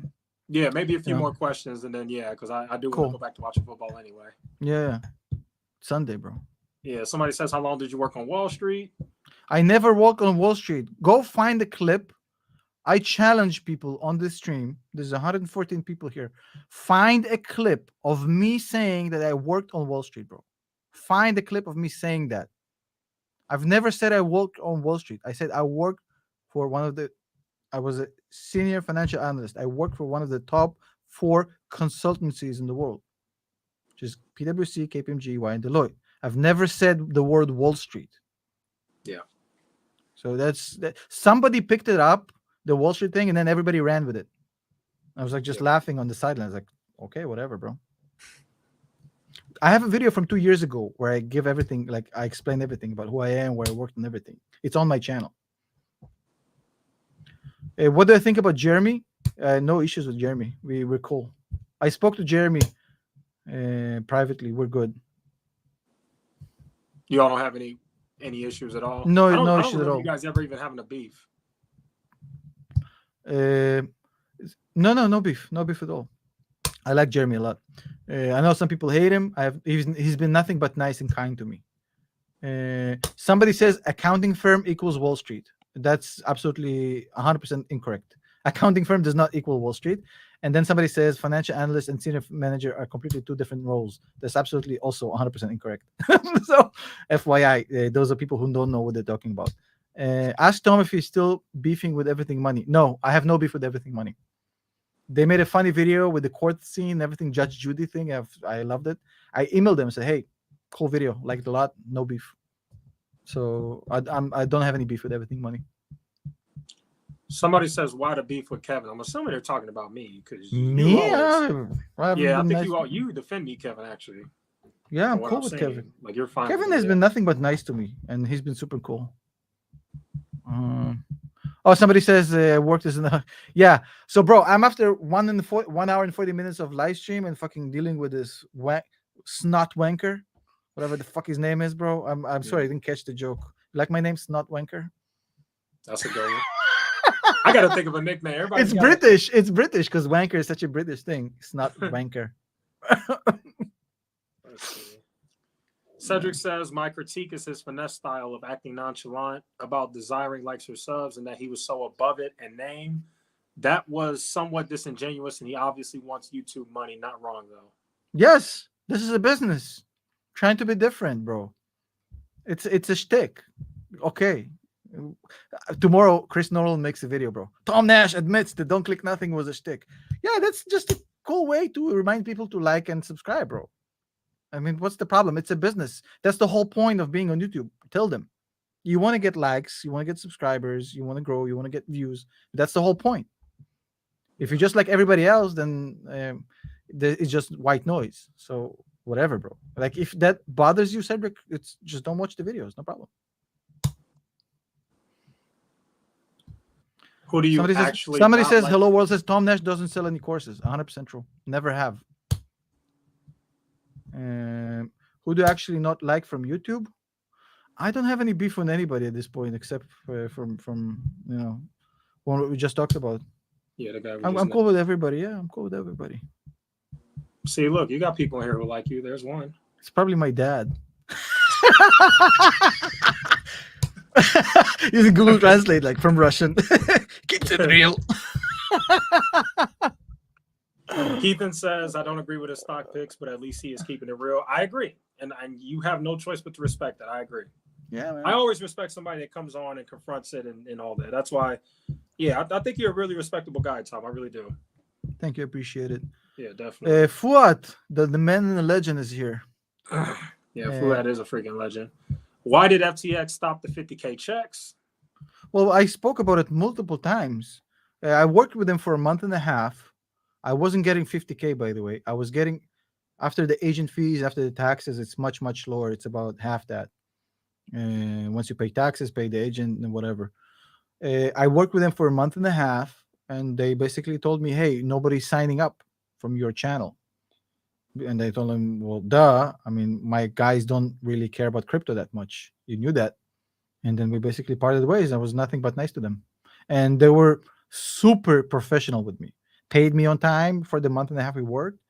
And yeah, just utmost professionals, like I knew they were. nice. Do you think YouTube finance is becoming more entertainment to say next or 100x to get viewers attention? I think it's always been. It's just YouTube. You just define YouTube. This is what I'll say. I think it. it was. I think during the crazy bull market, during the bubble, I definitely think it was. But I think now with the bear market, you definitely don't see those titles anymore very often. You don't see 10x or X because I think people are smart enough at this point to know probably not going to happen. So that's what I would say. I think that might be a thing of the past. People do still do the clickbait titles, of course. And that's where I will agree with Tom. That's one thing. I think clickbait has a bad rep, Jason. Mm-hmm. Okay, I'll explain. Clickbait has a bad rep, and I'm clickbaiting a lot.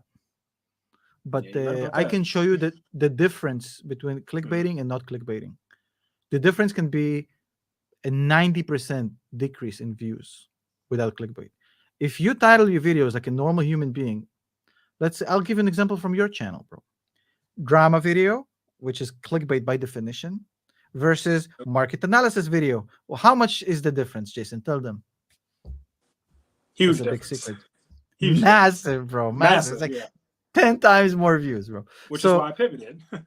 Now, here's what you do, right? So the idea is, okay, so clickbait can be good or bad. Bad clickbait is basically where the video has nothing to do with what you're saying. Like you say, oh, Kim Kardashian leaked photos, and the video is about stock picks.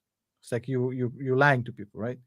Or clickbait can be something absolutely, I guess, legitimate when you say, oh my God, Kathy Wood just said something insane. And she just said, well, yeah, John Paul is wrong. So if the content itself is related and it is not shit trash content and just trying to grab attention to get people to watch your shit instead of the 100 options they have on the homepage, I never saw a problem with the clickbait, and I don't still see any problem. I know some people are triggered by that, but I'm gonna still do it. It works. It works, and I have 97% likes ratio on my videos, bro, and I have 60 something percent retention on my videos. So the big numbers don't lie. Some people are very noisy about it in the comments, but at the end of the day, I go by the big numbers. So 98%, 97% likes, 60% retention. People don't have a problem with clickbait. Yeah, I agree. And I made like one or two. I mean, obviously you can argue all my videos are clickbait because of what I do, but I made like one or two legit clickbait videos, and I had comments where people got mad at me for it. But then I looked at the analytics, and it's like, okay, well, YouTube tells me that you guys actually love it. So exactly. I understand. Like YouTube, what I learned is YouTube algorithm knows these people better than they know themselves.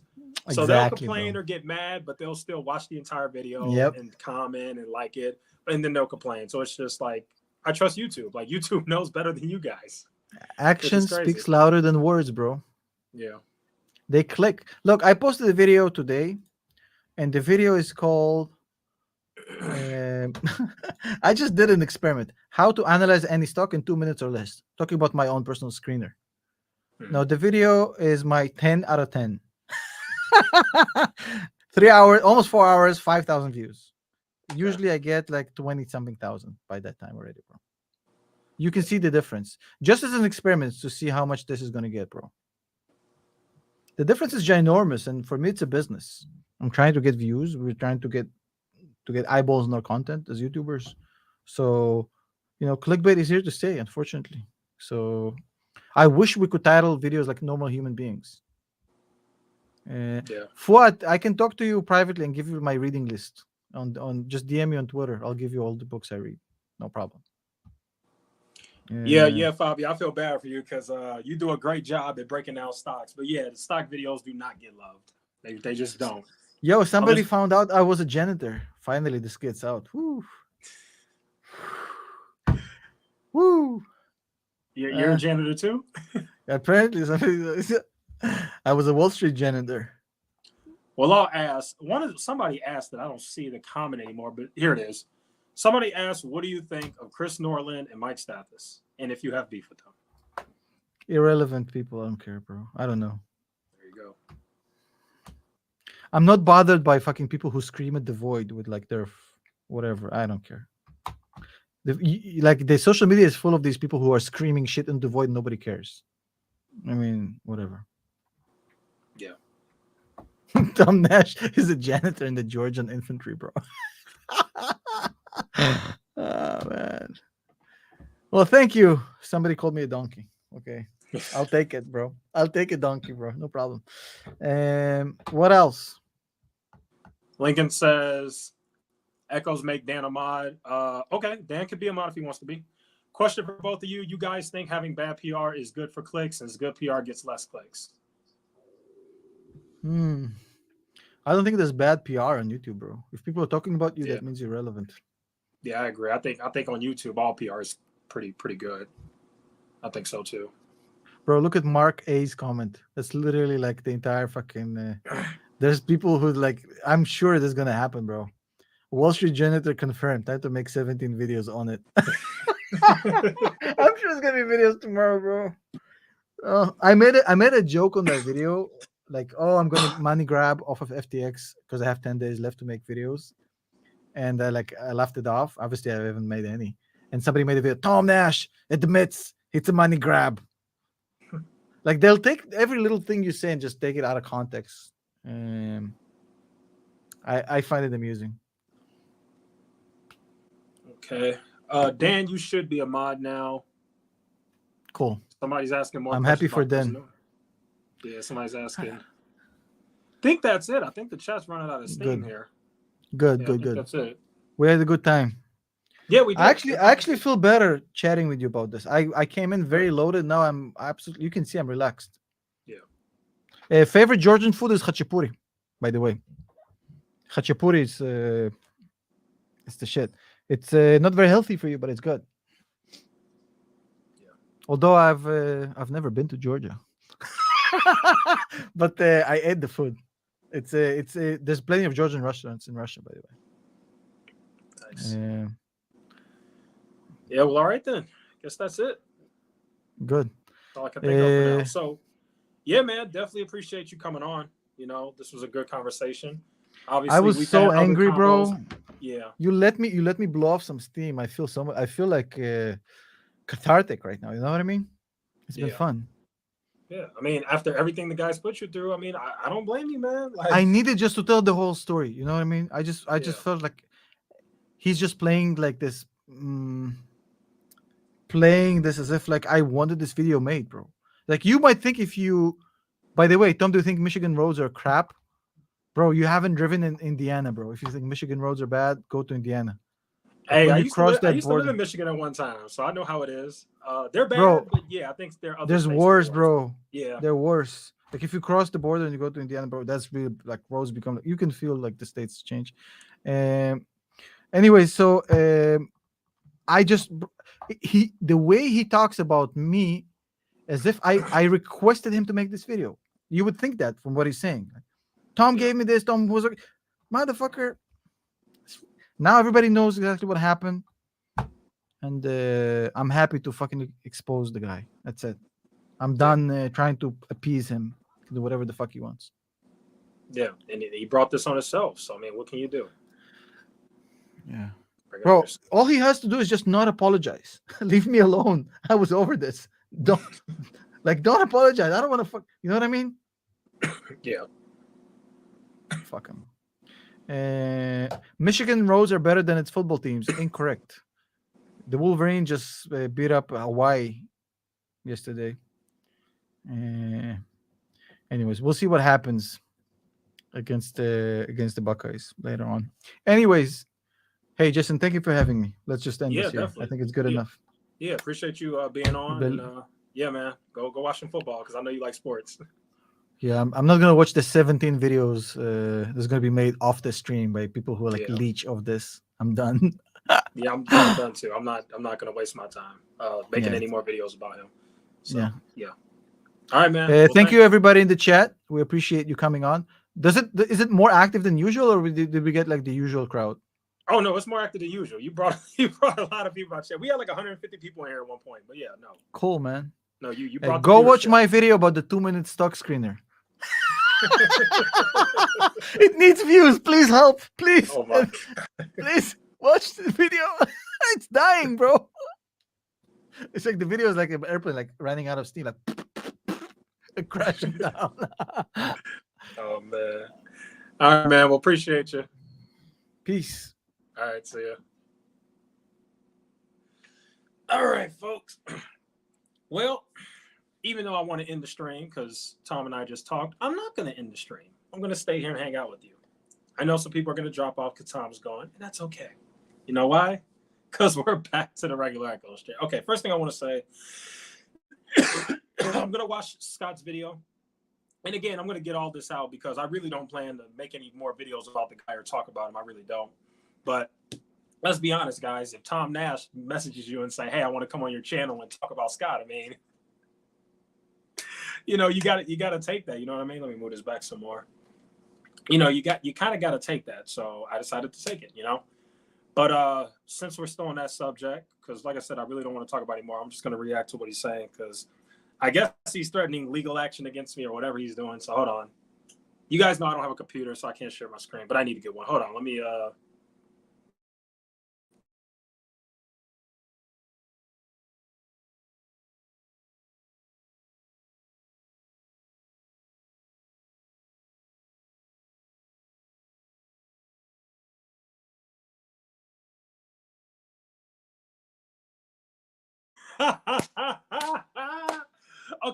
okay, let me explain to you guys how dumb Scott is again. Oh, my camera's laggy? Oh, crap.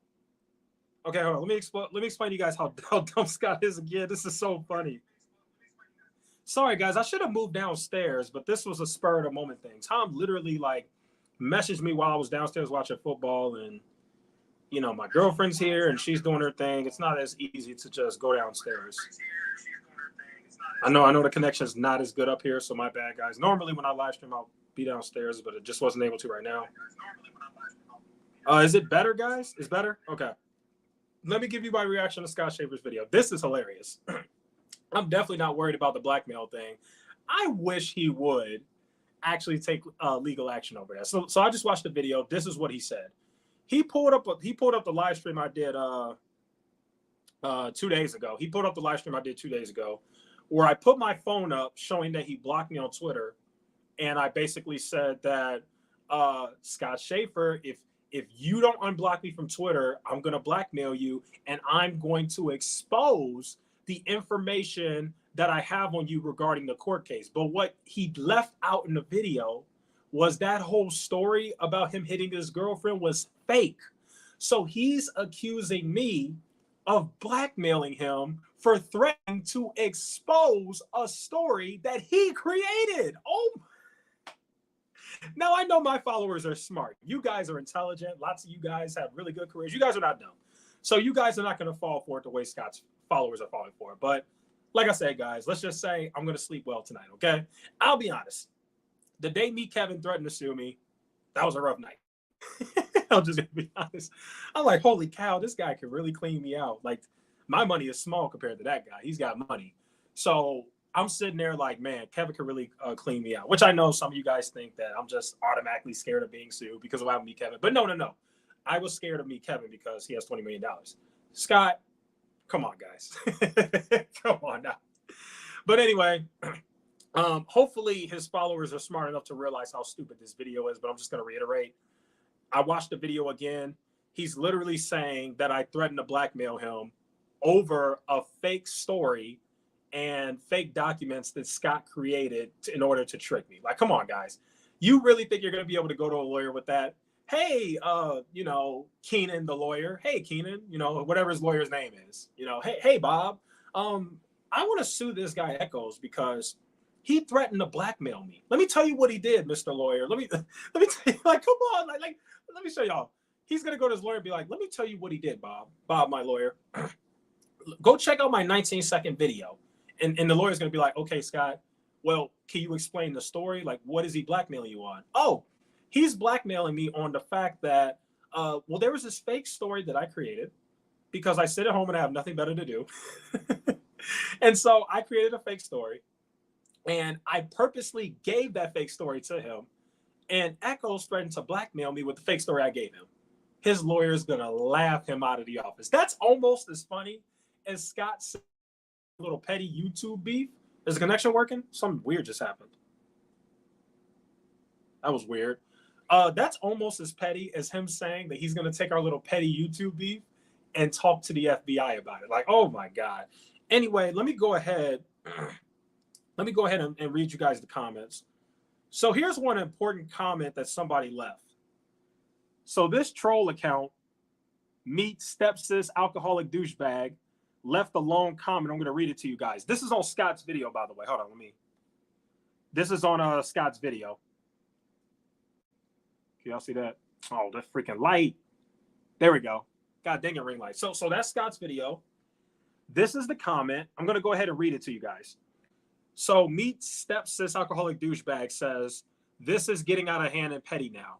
It was funny at first, but really, Scott, why not you and Echoes have a talk instead of this YouTube drama and squash everything? You guys are both content creators. Go after Griffs. Both have said mean things about each other. You two probably have more in common than not. I do agree with this guy that Scott and I are both at fault for this beef. Scott and I have both went at each other. I agree.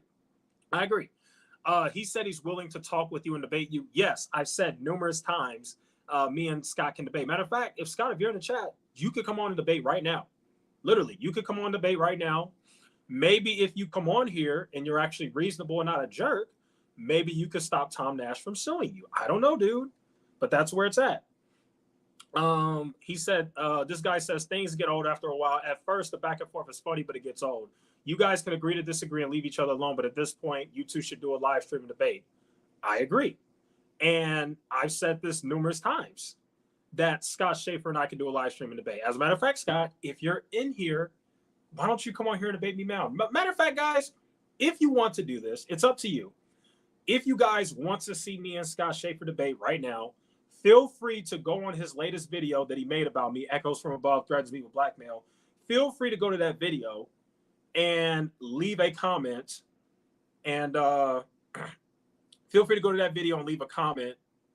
And let him know Echoes is ready to debate you at any point. I promise you guys it's going to be respectful. I'm not going to yell at him. It's not going to be a shouting match. We're literally going to have a debate. It's not going to get out of hand, I promise you. If he decides to make it out of hand, I'm still going to be mature enough to just let him do what he does if he decides to do that. But I'm not going to do any yelling. I'm not going to be ignorant. It's going to be a respectful debate. I just want to debate so we can hash this thing out.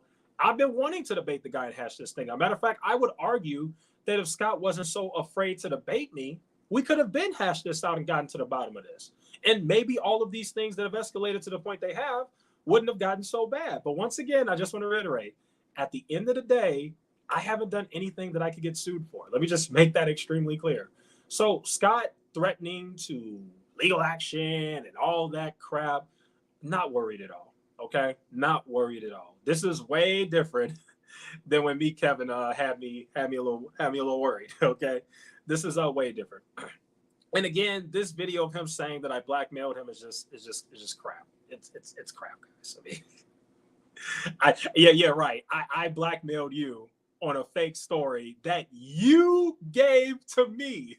He emailed me, guys. That Guilt Slayer dude who gave me the story, that was one of Scott's fake accounts.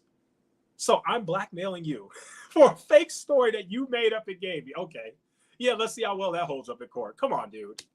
If you sue me, I'm just going to fight back and you're going to lose. I highly doubt any lawyer is going to accept that case. So, yeah, there you guys have it. Not worried at all about Scott.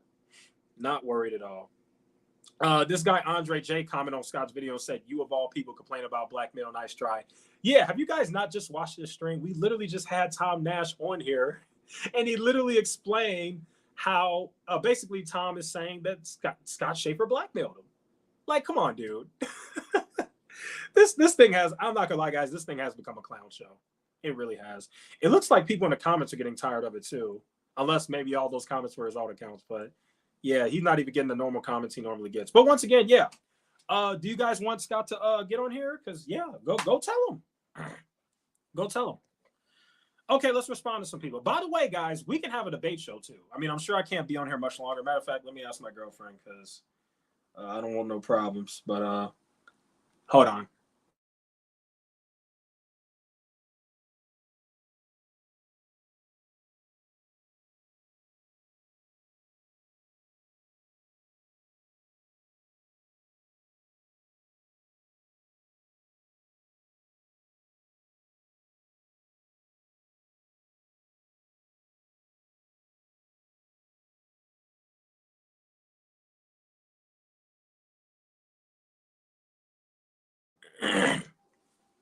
All right.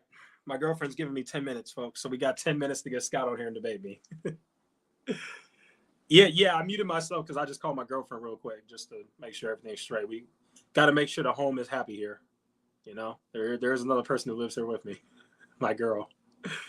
Okay, Tyson, if you want to get on the debate this, we can. Scott is all in your head. It's getting sad. No, I don't think Scott's all in my head. I think it might be the other way around at this point because, like I said, he has nothing on me. So I'm not really worried. At least me, Kevin, had stuff on me. Like, I was really going hard after me, Kevin, you know? So who knows what he could have found and maybe sued me for, because I was really going hard on that guy back in the day. So in this case with Scott, I'm not bothered at all, dude. I promise you I'm not. He literally has nothing. Unfortunately, his followers might be dumb enough to believe that, but if he takes that to court with actual smart people and lawyers and judges, or if he goes to the police with it, they're gonna laugh him out the office. Like, yeah, right. Oh yeah, this guy blackmailed you by threatening to expose a fake story that you created and gave to him. Come on, people. That's not even worth my time. It's a freaking joke, bro. The 100 nice comments he gets is just him on out accounts. Potentially, yeah, it could be, because I'm looking at this video right now. I thought he would have had way more comments.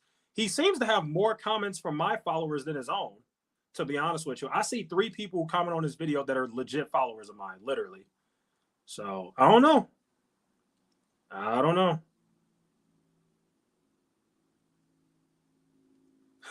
Why would you post the one that is obviously sarcasm then? Hold on, let me go on my other account because Scott blocked me, so I can't see his replies. So let me go into my Echoes Above Clips account, which I guess he didn't block because I'm able to see his comments. Hold on. Let me go ahead and check. You know what I wonder, guys? I wonder how me Kevin feels about this whole thing. You guys know me Kevin is paying attention because you guys know me Kevin watches all my videos too. Thanks, Al Bundy, for finding this clip. Scott, I don't even know what to say. This is hilarious. I also like how Scott posted this video 11 hours ago, because it says right here, okay, this is hilarious. First of all, this clip that he made, he already made a while ago, because there's a comment right here where he says, thanks, Al Bundy, for finding the clip. It says 11 hours ago, and everybody else is commenting like 10 minutes ago and stuff, but whatever. Okay, let's see what he said. This guy says, I don't know, this seems kind of like sarcasm to me. And then Scott says, plenty worse. He said in the live stream, I have a lot more. Okay, Scott. I'm not dumb like your followers, bro. That doesn't work on me. Definitely not sarcasm. Scott says I have a lot more than that. This is one of the many things that he 100% should not have said. Scott, me claiming that I'm going to blackmail over a fake story that you gave me, Scott. Oh my God, bro. Scott, use your brain, bro. You be smart. Look how many comments this guy has on the video. Look how many likes he has now. Look how many likes. This is the guy that basically said Scott should just debate me. He has 15 likes now. That's hilarious. But anyway, I guess Scott still isn't going to debate me, right? Somebody says, how much did you win? Are you guys talking to each other?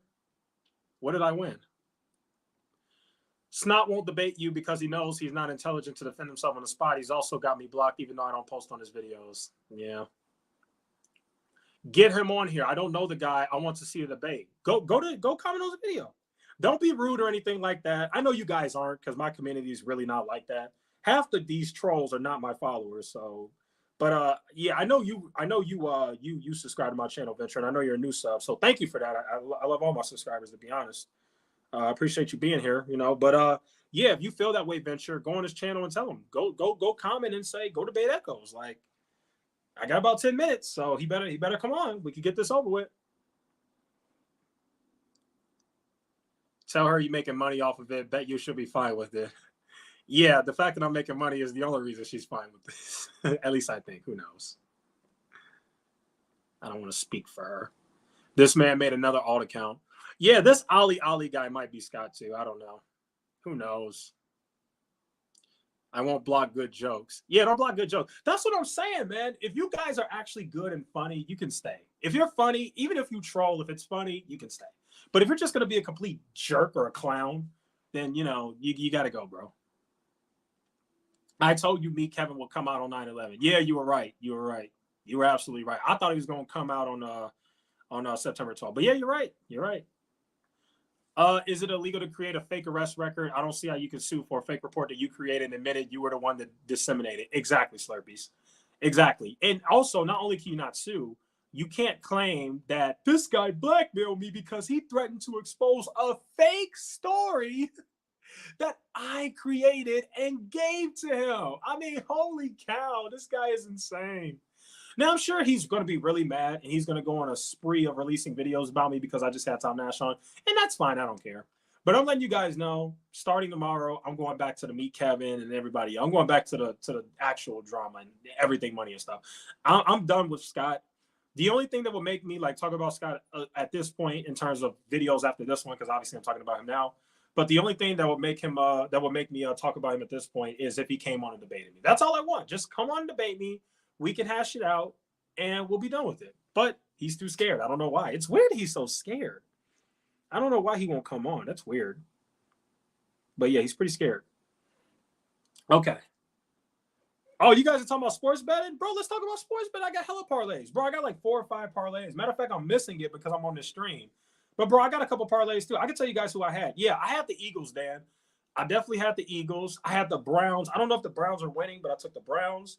I had the 49ers over the Bears because even though I love my Bears, the Bears suck. I haven't even been able to check the scores, guys. Let me see how the games ended. You guys know me. I love football.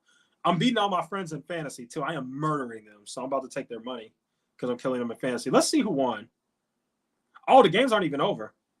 Oh, wow. The Saints ended up beating the Falcons by 1. I think I took the Falcons +5, so I'm pretty sure I covered the spread. The Bears won. Oh, my God. The Bears won. Hey, let's go. Well, I lost that bet. I took the 49ers. I didn't think the Bears were going to win. That's crazy. Yeah, the Steelers beat the Bengals. I'm not surprised. The Steelers have a really good defense. Wow, these are some close games. The Eagles beat the Lions, but they barely beat them. The Dolphins beat the Patriots. Not a surprise. We're just checking out some scores, guys. We'll get back to the drama soon. The Washington Commanders won. The Ravens won. Yeah, the Browns won. The Colts and Texans. Did that end in a tie? It looks like that ended in a tie. Wow. And then the games we got going on right now, the Titans are murdering the Giants. The Vikings are beating the Packers. I took the Packers. Oh, the Chiefs are killing the Cardinals. Can't say I'm surprised, though. Julius Caesar said he also impersonated a government employee, too. My brother, what's good, bro? He said, my boy Carl Anthony Towns. Is that who I look like? Ali is the guy trying to get me fired. Yeah, that might be a Scott Alt. Cole, don't worry about it, bro. Nothing's gonna happen, bro. There's no way they're gonna find it. I'm pretty sure, at least. I mean, you would know better, but just like, I'm pretty sure nothing's gonna happen, bro. I know for me, nobody's ever gonna figure out where I work. It's literally impossible because my company's smart. My company doesn't like make that information like public, so nobody would ever find out where I work anyway. So I don't care.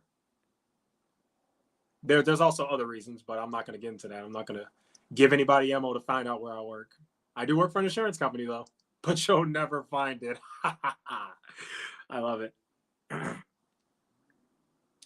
Echo's girl is an actual dime. Hey, you heard that, babe? This commenter said you're a dime.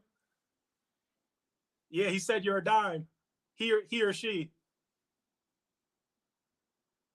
One of the commenters said you're a 10. you got your first rating, a 10.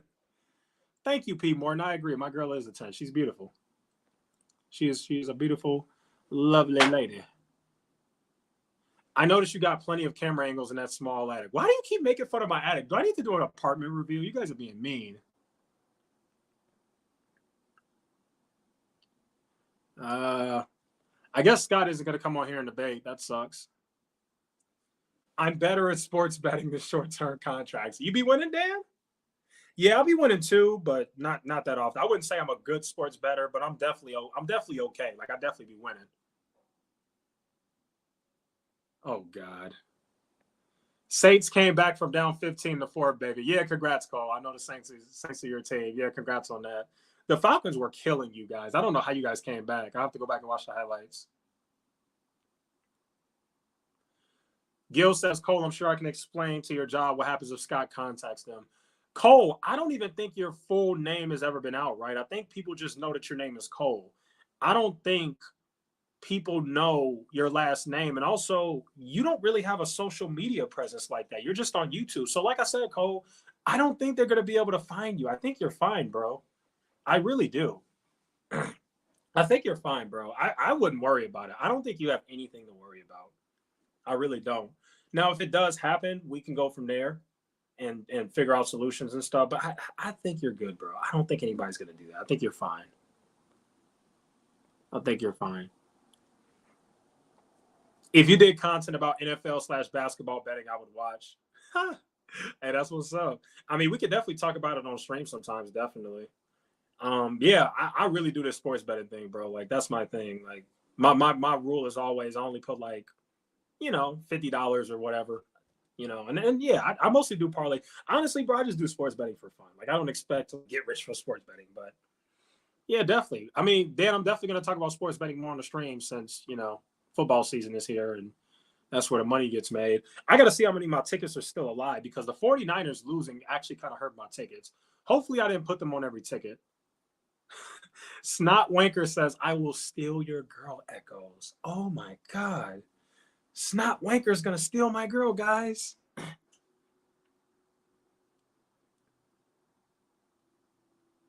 New business shilling begins. Oh yeah, trust me, Retro Llama. I'm definitely going to get back to talking about me, Kevin. Don't worry. It'll never end. I'll get back to it. Trust me. Scott Schaefer, new video. Echo said that nobody will ever find where he works. Is it because he's on welfare? That's funny. Yeah, bro. I collect unemployment. That's how I'm able to afford an apartment. This apartment right here, it cost me $1,700 a month. Yeah. Unemployment pays for it. Well, I guess the joke he's going to make is I'm on Section 8. That's funny. What are your expectations of the Bulls this upcoming season? I think they're going to be very similar to last year, to be honest with you. I hate to say it, but I'm not too confident in them. We need a little bit more than what we got. We're not going to be god-awful, but we're not one of the best teams in the East, especially considering the East actually got a little bit better. So, yeah. Yeah. All right, well, looks like once again, Scott isn't going to debate me. He's just going to make 1,800 videos about me. And the funny part is, I promise you guys, I really am done making videos about the guy.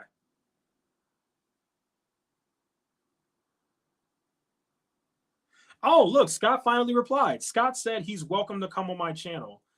I won't be giving him views on his channel after he slandered me multiple times. Sure. Scott, if you're in here, I will 100% come on your channel. Let's do it. I'm screenshotting this. Okay, guys, Scott finally said he'll debate me. I don't know why it took you so long. Scott finally says he'll debate me. Can you guys see this? Scott replied to the Meet Kevin Stepsis douche guy who made that long comment that got like 20 likes. Scott said he's willing to do it.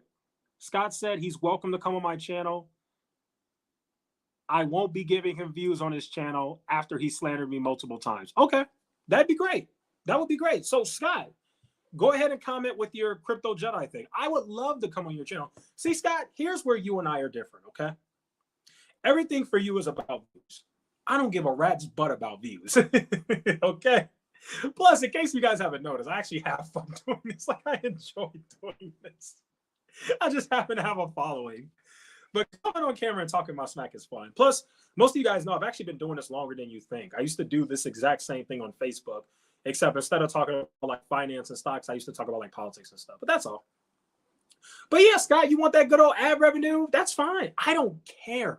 I don't care.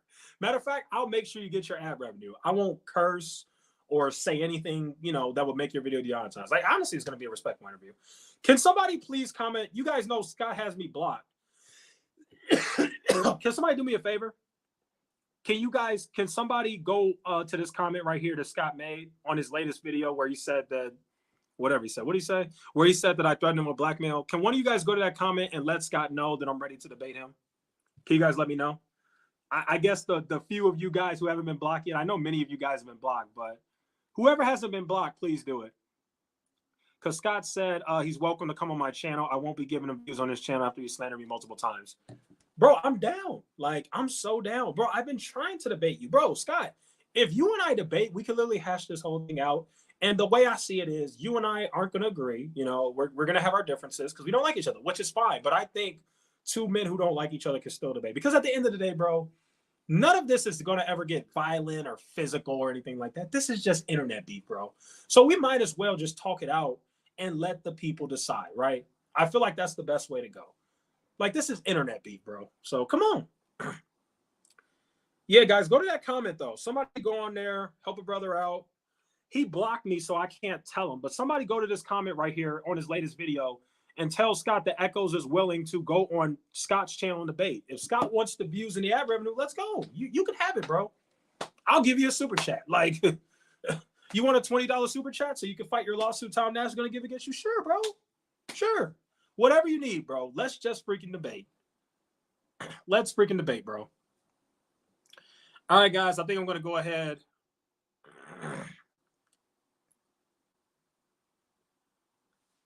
Man, apartment like that one is like $2,200 a month. Is it really? Really, Lincoln? You're probably talking about like in California, right? Because I know California's specific. This guy said, do it. I want to watch. Can't wait to watch. Yeah, I can't wait either. I can't wait for it to happen. That's why I said, guys, help me out. Okay, I see somebody commented. Yeah, do me a favor, guys. One person commented. Thank you, Muhammad. Muhammad is my guy. Muhammad came on my channel on Friday. Shout out to Muhammad. So Echo said to unblock him so he could come on your channel to debate. Yeah, let's do it. Let's set it up. Yeah, if any of you guys want to come to this comment too on Scott's page and tell him I'm ready to debate, feel free. Like, flood it. Let him know. Because I'm down. I am so down. Like, let's get this out the way. Like, honestly, having this debate will be good for Scott. I really do. Like, I think it would actually help him because he's under a lot of hot water right now. As you can see, Tom Nash is pretty upset with him. And I'm just going to confront him on everything. And I think it'll be a good interview. Like I said, Scott and I are not going to agree, okay? But I think the best thing you guys can get out of that interview is pay close attention to what I say and what Scott says. Pay close attention to everything we say in the debate, and then take from that what you will and make your own assumption and conclusion. That's what I want you guys to do. Let's all go into Scott's stream. Oh, yeah, I'm ready. He can have all the ad revenue he wants. He's probably going to get views, too, because he's probably going to get like, because he normally doesn't get that many people in his live streams, but he'll probably get 100 this time because, you know, it's drama and I'm coming on there and obviously we're beefing. So, yeah, he's welcome. Scott wants money. Yep. You better come on my channel. I need views. If only you were really Scott, but you're not. He blocked my alt account. Glad I was able to get the ball rolling. Hey, he's here. Hey, bro, you were the GOAT, bro. Meet stepsis alcoholic douchebag named Kevin. Bro, you were to go for that. Your comment got him to literally finally accept to debate me. So Echoes has my email. Email me. Okay. I'll email you right now. Actually, I don't have his email. I only have that Guilt Slayer email. Anybody, can somebody give me Scott Shaver's email? I actually don't have his email. I really don't. The only email I have is that Guilt Slayer, which that's like his account. Yeah, does anybody know Scott's like actual email? Because is it on his YouTube channel? Let me check. It might be on his YouTube channel. I might be being slow. Hold on. Yeah, bro, you were the freaking GOAT, bro. Me, Kevin, stepsis, alcoholic douchebag, whatever your name is. You were the GOAT. You are absolutely the GOAT for the fact that you literally finally broke the ice and got this guy to finally debate me. Okay, Scott says, Echoes has my email. Email me. Let's do it. Gail says he's only going to debate you because he's scared to get sued. I mean, that's fine, bro. That's fine. I'm so down. Whatever the reason is, I don't care. Whatever the reason is. He's only debating you so you could tell Tom not to sue him. This is how I feel about that, right? In terms of what's going on with him and Tom, I honestly feel like that's between them. I'm going to be completely honest with that. I think that's between them. I think that, let me explain, right? When you do things like what he did, you got to understand that you're going to really piss somebody off. And I do think that what Scott did was wrong. I do. Don't get me wrong. But anyway, in terms of him and Tom, that's between them. That's all I can really say. Scott has Tom's number. If Scott really wants to avoid a lawsuit, Scott knows what he needs to do. It's very simple. Scott said, take down the video or you're getting sued. So if Scott doesn't want to get sued, he's going to have to take down the video. It's that simple. There's nothing I can do about that. I want to make it very clear. Tom told you guys on the stream, we're not friends. Like, we're not. I'm not friends with these guys. You know, we're cordial. I have a lot of respect for Tom. I thought that the interview that we just had just now was really good. I respect Tom for coming on my channel numerous times to talk about some of the controversies that he's under. And yeah, that's it. But at the end of the day, I know I have Tom Nash's number. I don't have Scott's number.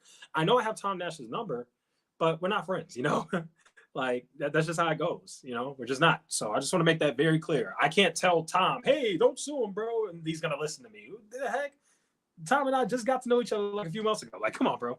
But anyway, yeah. I don't know Scott's email. Let me get back to that. I'm over here rambling. Let me see if Scott's email's in the description. Yeah, I don't see it in the description. Let me see. Let me look at some of his other videos. Hold on. Does anybody have Scott's email? Nobody sent it. I guess I'm gonna have to enter. I guess I'm gonna have to email that Guilt Slayer email. I'll just email the Guilt Slayer email because, like. Hold on. You sent it here? Lincoln, I didn't get it. I don't see it, Lincoln. Are the links blocked? Hold on, let me go back. No, Lincoln, I'm telling you, the link's not in the chat. I don't know why. Damn, Lincoln getting mad. Read the recent chats. Damn, Lincoln. Don't get. I can't see it, Lincoln. I can't see it. That's all. I think there might be a setting I have on where people can't post links. I don't know, but I legit can't see it, bro. Yeah, my bad, Lincoln. Don't get so mad at me, bro. I actually really like you. You're one of my favorite people, bro. I can't see the link though. Yeah, that's a good thing. Yeah, space it out. Just space it out. Like don't put at gmail.com or whatever his email is. Just space it out. It's Schaefer Vids, then at Gmail. Okay, thank you, Lincoln. There you go. There you go. Debate on your channel. Okay, you guys are about to see the email I'm typing in right now. I'm saying, hey, man, I'm ready to debate you on your channel whenever you are. It will be respectful. Let's set it up. All right. I'm gonna send it to both his emails. So this is the first email. This is that Grandpa Smurf whatever, which is the email that Guilt Slayer. The email that he emailed me, the fake information. The email that he emailed me. Oh, okay, babe, I'm about to get off right now. The email that he emailed me, the information about the fake restraining order or whatever. I'm gonna email that email right now. You guys can see that. So I'm sending that right now. Hey, man, I'm ready to debate you on your channel whenever you are. It will be respectful. Let's set it up ASAP. ASAP. All right. I just sent it to that email, and then I'm going to email the other email because you guys know this guy does not like responding to me. And honestly, hopefully after this debate, we could really get this thing over with because I'm sick of even going back and forth at this point. It's gotten ridiculous. Schaefer Vids. All right, guys, I'm going to get off the stream. Oh, by the way, guys, make sure you check out my Clips channel. Everything from this little interview I did with Tom Nash and everything is going to be on my Clips channel. And I'm also going to put timestamps on here too. Not right now because obviously I'm going to be hanging out with my girlfriend, but at some point I will. Some point I will put timestamps here to make it easier. There it is, Schaefer Vids. Debate on your channel with echoes. Hey, man, I'm ready to debate you on your channel whenever you are. It will be respectful. Let's set it up ASAP. All right. There you guys go. Fabio. then there is me. I feel bad for Fabio and Cole, man. It honestly sucks. It's sad that because they're affiliated with us, they always get dragged into this stuff, even though they literally don't do anything. Like, Fabio does not care about the drama, barely talks about it. Cole doesn't really care about the drama either. Cole's just a jokester, and Cole is, he's in our community. Cole's a part of the crew. Cole's just a cool guy. I like Cole. But honestly, the people who are all about the drama are me and Strongman. Let's just keep it real. Like, that's no secret. So I feel like going after me and Strongman makes sense. Like, fine. But stop going after people who didn't do anything, bro. Like, why are you accusing Fabio of crimes? Like, you literally accused Fabio of all kinds of crazy stuff. Like, come on, Scott. Don't worry, Fabio. When Scott and I debate on his channel, I'm going to ask him about that too. We're going to talk about everything. We're going to talk about everything. AJ and Strongman already debated on my channel, David. It's on my Friday live stream, I think. Yeah, it's on my Friday live stream. Go check it out. The timestamp's there too. But don't worry, Fabio and Cole. I'm gonna go to bat for you guys. We're gonna hash everything out. And I'm gonna be respectful too. I'm letting you guys know right now. There's not gonna be any yelling or anything. I'm gonna be very respectful to Scott, and hopefully we can finally end and squash this crowd. Okay. All right, there you guys go. Respectful, sure, but don't hold back. Get everything in. Yes, of course. Yes, we will ask everything. We will get everything in. I will not hold back. I'll respectfully ask the tough questions. Okay. All right, guys, I gotta go. Gotta go hang out with the queen. We're gonna watch some football, order some pizza, and just chill and enjoy our Sunday. So thank you guys so much for being here. This was a great, interview and all that stuff. I have no idea when I'm gonna put the timestamps up because it takes a while to watch the video and do that. But yeah, gonna go hang out with my lady. Everybody stay safe out there. Stay healthy. Enjoy your Sunday. And let's go ahead and talk about football. Oh, Dan, next Friday, we can absolutely talk about NFL betting because I eat, drink, and sleep football, bro. Like, we can talk about everything. I'm ready. I'm down. So, yeah, we could definitely do that, Dan, next Friday. Definitely come on. We'll talk about NFL sports betting because that's awesome. And, yeah, thank you guys so much for being on here. What does this guy say? Go to bat Chicago style. No, we're gonna get pizza, man. We're gonna get pizza. What's up, Violinda? Glad to see you here. Yeah, Dan, we'll do it. We'll do it next Friday, Dan. We'll talk about sports betting. Mr. Aaron Yeager. Peace echoes. All right, guys. Thank you guys so much for being here. This was an awesome stream. I will put timestamps in the video, I promise, so you guys can get to the parts that you care about. And there you guys go. Everybody enjoy your Sunday. Football, baby. Peace out. We gone.